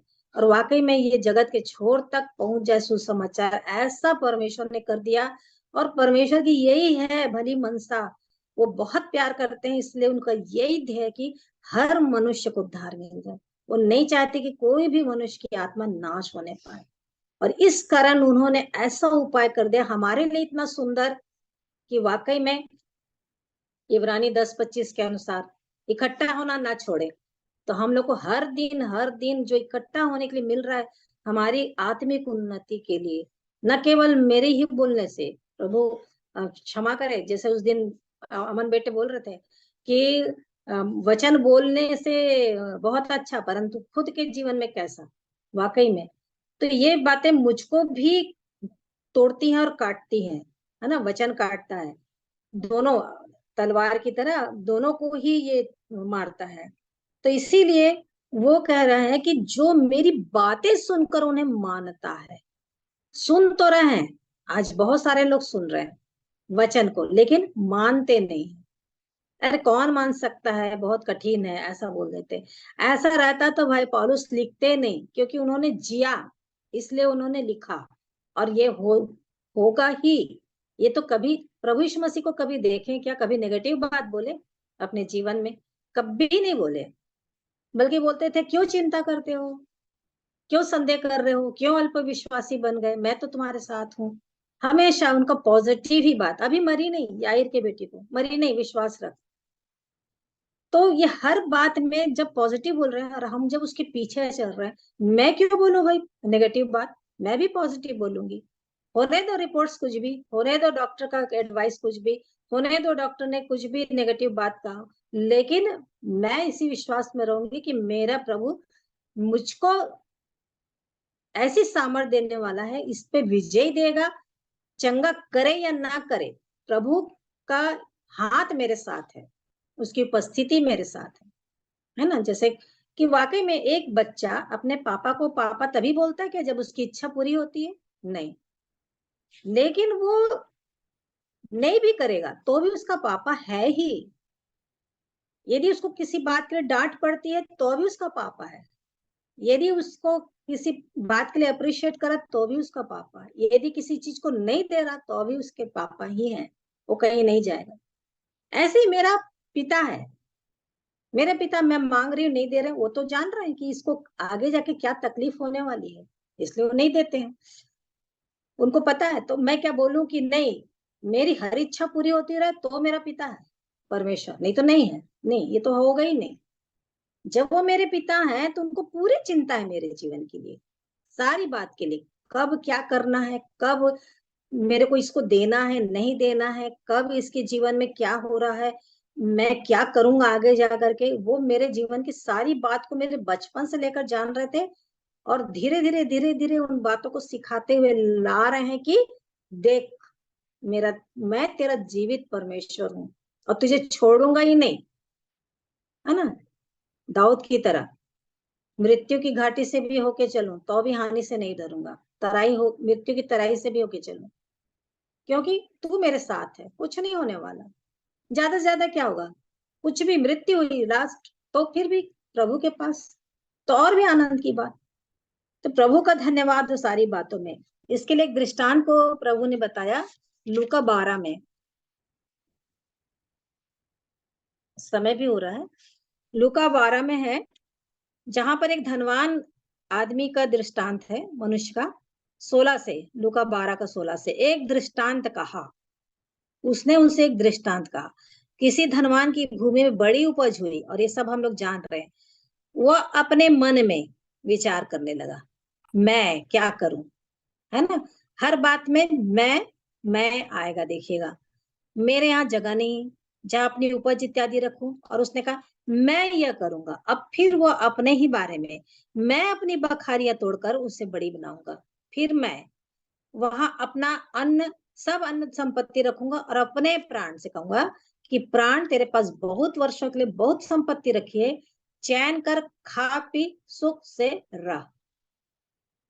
परंतु परमेश्वर ने उससे कहा, हे मूर्ख, ये बुद्धिमान नहीं है, ये मूर्ख है, इसी रात तेरा प्राण तो उससे ले लिया जाएगा, तब जो कुछ तूने इकट्ठा किया वह किसका होगा। ऐसा ही वह मनुष्य भी है जो अपने लिए धन बटोरता परंतु परमेश्वर की दृष्टि में धनी नहीं है। ये हर बात में मैं करके अपने लिए ही, अपनी बातों में, अपनी जिंदगी, अपनी संपत्ति, सब कुछ सोच रहा था कि ये सब मैं इतने साल तक के लिए रख लूंगा, और मेरे प्राण से कहूंगा खा पी सुख से रह। परंतु सच में परमेश्वर उसी समय कह रहा है कि इसी रात तेरा प्राण ले लिया जाएगा। तो इसलिए कहते हैं ना कि धन, परमेश्वर के वचन की, स्वर्ग में धन इकट्ठा करो, पृथ्वी पर नहीं करो। तो कोई धन बटोर रहा तो परमेश्वर की दृष्टि में धनी नहीं, ये मूर्ख व्यक्ति की पहचान है। और बुद्धिमान वो है जो इस वचन की बात को सुनता है और उसको मानता है। तो ये, इसका तो अंत हो जाएगा, इसका तो वर्ष रहेगा नहीं, बहुत वर्षों तक लिखा है, तेरे पास बहुत वर्षों के लिए बहुत संपत्ति रखी है। मतलब उसको इतना भविष्य का सब कुछ उसको पता है कि मेरे साथ कुछ नहीं होने वाला। लेकिन परमेश्वर बता देते हैं कि आज ही रात को तेरा प्राण जाएगा तो क्या करेगा। तो कई लोग समय के लिए, अपने समय के अनुसार कई योजना बनाते रहते हैं भविष्य के लिए, कि मैं ऐसा करूंगा, वो करूंगा, मेरा बेटा वहां जाएगा, ऐसा करेगा, फॉरेन जाएगा, वहां कमाएगा, वहां अच्छा रहेगा। और बहुत बहुत सारी बातें रहती, बहुत सारी, और नहीं जानते कि कल क्या होने वाला है, उसको पता ही नहीं रहता है। तो जब अपनी बात खत्म करता है तो परमेश्वर कह देता है कि हे मूर्ख, उसको बुद्धिमान बोलता है नहीं। इसीलिए यहाँ की योजना बनाने के लिए कोई फायदा नहीं। मुझको कहाँ की योजना बनानी है, अनंत के लिए। मुझको अनंत जीवन जीने के लिए, अनंत में जाने के लिए योजना बनानी है कि मेरा प्राण आज ही रात को चला जाए तो क्या मैं उसके साथ जाने के लिए तैयार हूं। यदि मेरी मृत्यु हो या प्रभु का आना हो, तो क्या इसी रात को, इसी समय यदि प्रभु का आना हो तो क्या मैं तैयार हूं क्या। इसलिए वो सुख जो मुझे अनंत का मिलेगा उसकी मेरे को तैयारी करनी। यहाँ का सुख के क्या फायदा, कुछ मतलब नहीं है। ये थोड़े दिन का संसारिक सुख बेकार। इसलिए प्रभु यीशु मसीह बार बार बोलते थे, मैं इस संसार का नहीं हूँ, तुम भी इस संसार के नहीं हो। बार बार बताते थे, संसार के सदृश मत बनो। कल एक भाई बता रहे थे। इसलिए नया जन्म, उद्धार, पापों की क्षमा, पश्चाताप, ये सब कुछ होना ही है जीवन में, और इसमें उद्धार के कार्य में बढ़ते चले जाना है। इसलिए याकूब की पत्री क्या बोलती है, याकूब 4:13, वहां पे लिखा हुआ है, मैं अंत करूंगी अब। 4:13 में, तुम जो यह कहते हो कि आज या कल हम किसी और नगर में जाकर वहां 1 वर्ष बिताएंगे और व्यापार करके लाभ उठाएंगे, और यह नहीं जानते कि कल क्या होगा। सुन तो लो, तुम्हारा जीवन है ही क्या। तुम तो मानो भाप समान हो, जो थोड़ी देर दिखाई देती है फिर लोप हो जाती है। इसके विपरीत तुम्हें यह कहना चाहिए, यदि प्रभु चाहे तो हम जीवित रहेंगे और यह या वह काम भी करेंगे, पर अब तुम अपने डींग पर घमंड करते हो। ऐसा सब घमंड बुरा होता है। सच बात है, कुछ भी नहीं कह सकते, न किसी बात का घमंड कर सकते। भाप के जैसा जीवन, घास के नाई, खुलेगा मुरझा जाएगा। बहुत कुछ है हमारे जीवन के बारे में वचन में। तो हमारे हमारे जीवन की इस योजना को बनाने से कोई फायदा नहीं, लेकिन वही है बुद्धिमान, जैसे मूसा की प्रार्थना में है कि हमें अपने दिन गिनने की समझ दे कि हम बुद्धिमान हो जाए। तो बुद्धिमान इसी में है, बुद्धिमानी की बातें, कि जो अवसर को बहुमूल्य समझ रहा है और उसकी इच्छा को जानने के लिए निर्बुद्धि की नाई नहीं पर बुद्धिमानों की नाई चाल को चल रहा है ना। और पहला कुरिन्थी 15:3, उसमें क्या लिखा है? इसी कारण मैंने सबसे पहले तुम्हें वही बात पहुंचा दी जो मुझे पहुंची थी, कि पवित्र शास्त्र के वचन के अनुसार यीशु मसीह हमारे पापों के लिए मर गया। ये पौलुस की गवाही है कि उसने जो प्रभु से पाया था वो बात को सबसे पहले हमें पहुंचा दी। और ये हम सब जान रहे हैं कि हमारे पापों के लिए वो मरा और गाड़ा गया, और पवित्र शास्त्र के अनुसार तीसरे दिन जी भी उठा। तो ये हम सब के जीवन में ये बातें हुई हैं, और ये सब हम सबके जीवन में उद्धार का कारण लेकर के आया है। और इसलिए प्रभु नहीं चाहते हैं कि कोई भी व्यक्ति नाश हो, परंतु सबको मन फिराने का अवसर मिले। जैसा दूसरा शामुएल 3:33 उसमें लिखा हुआ है, दूसरा शामुएल 3:33, तब दाऊद ने अब्नेर के विषय यह विलाप गीत बनाया कि क्या उचित था कि अब्नेर मूढ़ की नाई मरे, है ना। मतलब जैसे दाऊद अब्नेर के लिए बता रहा है कि वो मूढ़ की नाई मरे, ऐसा ही परमेश्वर भी नहीं चाहता। वो तो कहता कि मैं दुष्ट के मरने से भी प्रसन्न नहीं होता। वो इतना प्रेमी पिता है कि उसको भी अवसर देना चाहता है। हम लोग कई बार तीमुथियुस में भी पढ़े हैं कि किसी भी व्यक्ति को जो विरोध करता है उसको भी समझाओ बुझाओ, और क्या जाने उसको भी मन फिराव को अवसर मिल जाए। मैं पढ़ ले रही हूँ इसको। दूसरा तीमुथियुस 2:25, और विरोधियों को नम्रता से समझाए, क्या जाने परमेश्वर उन्हें मन फिराव का मन दे कि वे भी सत्य को पहचाने और इसके द्वारा उसकी इच्छा पूरी करने के लिए सचेत होकर शैतान के फंदे से छूट जाए। जितना भी विरोध आता है तो वाकई में उन सब के लिए भी प्रार्थना तो करना ही, और उनको समझा के नम्रता से समझाए, अवश्य उनके जीवन में परिवर्तन होगा। बहुत सारे के गवाहियां हैं कि उन्होंने ऐसा सताया, ऐसा किया, ऐसा मारा। जैसे कि पौलुस सिलास जब थे जेल में, तो दरोगा के साथ जो हुआ, उनका उद्धार उनके घराने का, तो ये नहीं जाते वो लोग जेल में तो वो काम होता ही नहीं। नहीं तो लोग बोल सकते थे कि हम लोग रोमी राज्य के हैं और हमको ऐसा सा तुम लोग कर रहे हो और हम तुमको निकलने के बाद बताएंगे। लेकिन उन्होंने कुछ ऐसा हथकंडा नहीं अपनाया। जो हो रहा था प्रभु का धन्यवाद करके भजन कीर्तन और प्रार्थना करते हुए वो लोग थे वहां, और ऐसा काम हुआ वहां पर कि दरोगा और उसका परिवार उद्धार पाया। विरोध उसकी ओर से भी था। लेकिन यहाँ पर भी वही परमेश्वर वचन भाई पौलुस बताते हैं कि विरोधियों को नम्रता से समझाने के लिए, क्या जाने परमेश्वर उन्हें मन फिराव का मन दे, वो भी सत्य को पहचान ले और वो शैतान के फंदे से छूट जाए। तो वाकई में प्रभु का प्यार है, ये परमेश्वर का प्रेम है। ये पौलुस जान रहे थे कि इतना अधिक प्रेम करने वाले, क्योंकि उसको जो बदल दिए थे ना, वो भी तो विरोध कर रहा था, कितने लोगों को सता रहा था। ऐसा काम जब भाई पौलुस के जीवन में हुआ, जब शाऊल था, तो वो क्यों नहीं बताएगा कि ऐसे विरोधियों को यदि समझा देंगे तो वो उनको भी परमेश्वर मन फिराने का अवसर दे देगा।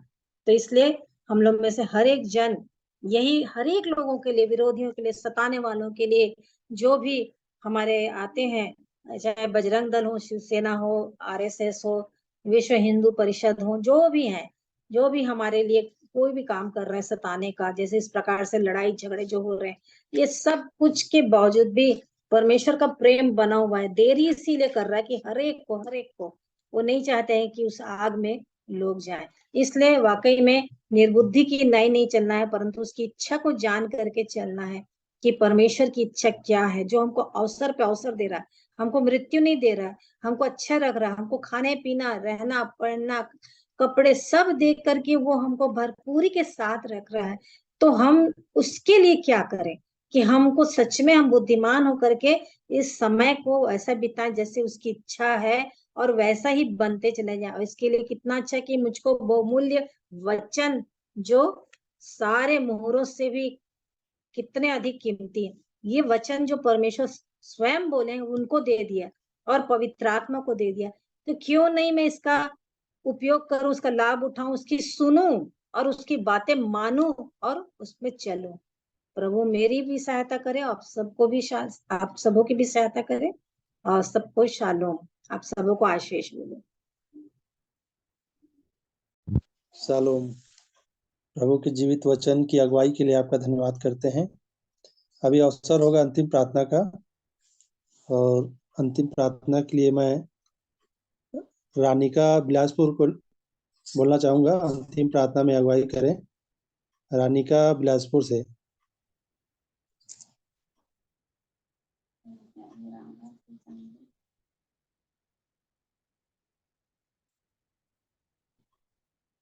रानिका बिलासपुर से, या कोई भी जिनको प्रभु ने अगुवाई दी है प्रार्थना कर सकते हैं।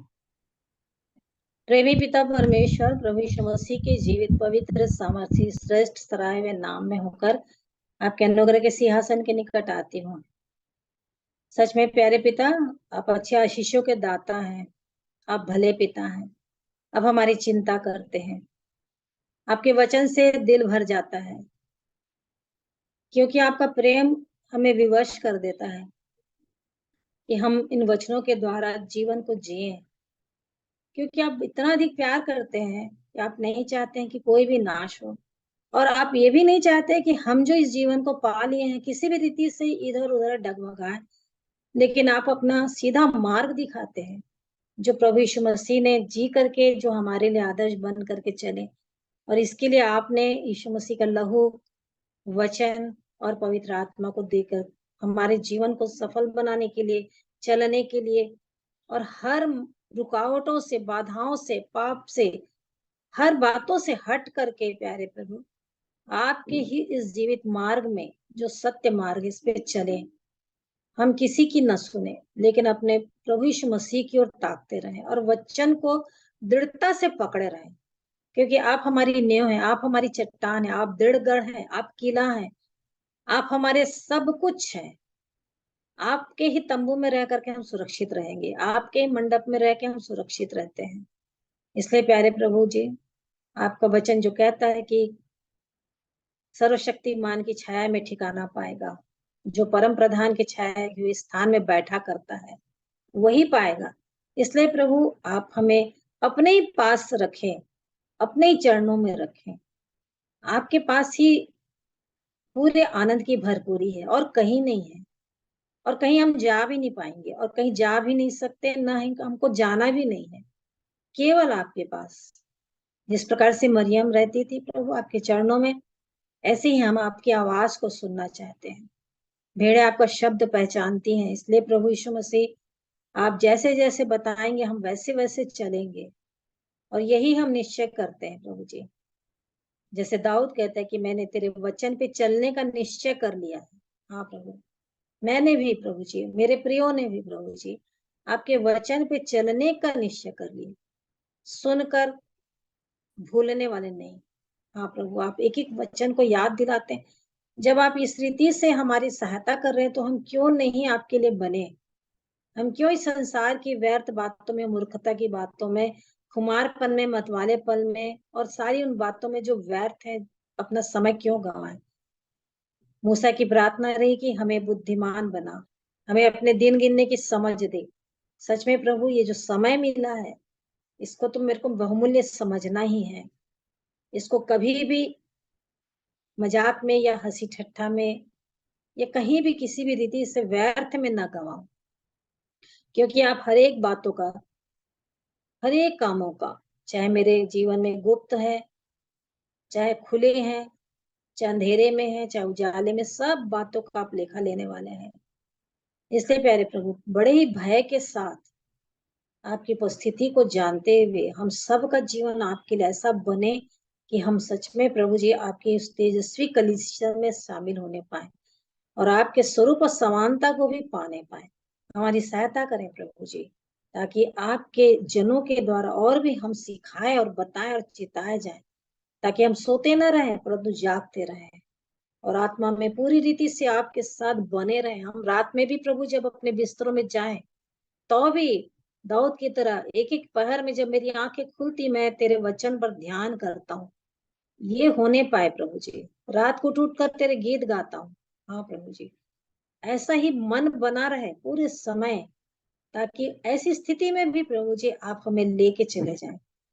सो प्रभु जी, अपने जीवन को आपके हाथ में सौंपते हैं। रात्रि में भी सहायता करें हर एक प्रियों की, जितने जुड़े हैं जितने न जुड़ के भी कल के दिन में सुनेंगे, सबों पर आपकी बड़ी दया हो और हर एक आपके वचन को पकड़े रहे, वचन को पकड़े रहे प्रभु जी, इसे न छोड़े। आपके साथ पर्सनल संगति रखने में प्रभु जी हर एक की सहायता करें, क्योंकि जो आपसे मिलता है वो कहीं नहीं मिलेगा। सारे लोग सिखाते हैं बताते हैं, लेकिन प्यारे प्रभु, जिन बातों को आपसे हम पा जाते हैं वो बहुत ही आनंद की बात होती है और बहुत अच्छा लगता है कि आप हमसे बात करते हैं। और ये होते रहे प्रभु जी, आपकी उपस्थिति हमारे जीवन से कभी ना हटने पाए। कुछ भी हो जाए, आप कभी हमारे जीवन से ना हटने पाए। आपको कभी हम ना छोड़े प्रभु जी, आप हमेशा हमारे साथ रहें, वचन की रक्षा करें प्रभु जी, और आपकी सहायता हमारे जीवन में बनी रहे। धन्यवाद से बिनती यीशु मसीह के नाम से मांगती हूँ, आमीन। आमीन। आगे का समय मैं आपको देता हूँ। थैंक यू मधुसूदन भैया। हम परमेश्वर पिता का धन्यवाद देते हैं आज की संगति के समय के लिए, प्रार्थनाओं के समय के लिए, वचन के भाग के लिए, गवाहियों के लिए। और जैसे कि मैं अंतिम में जुड़ा तो ज्योति आंटी वचन रख रही थी, तो उनको भी धन्यवाद कि वचन के भाग को भी देने के लिए। आप सभी को जुड़ने के लिए धन्यवाद। हम कल फिर प्रभु के दयानुग्रह में हम जुड़ेंगे। शाम 7 बजे से प्रार्थना का समय है और 7:30 से हमारी संगति का। आप सभी आमंत्रित हैं, दूसरों को भी आमंत्रित कर सकते हैं ताकि वे भी आशीषित हों और सब हम प्रभु में आत्मिक उन्नति करते जाए। आप सभी को धन्यवाद। Good night. Shalom shalom shalom good night. Shalom shalom shalom. Shalom uncle ji. Meeting end कर रहे हैं।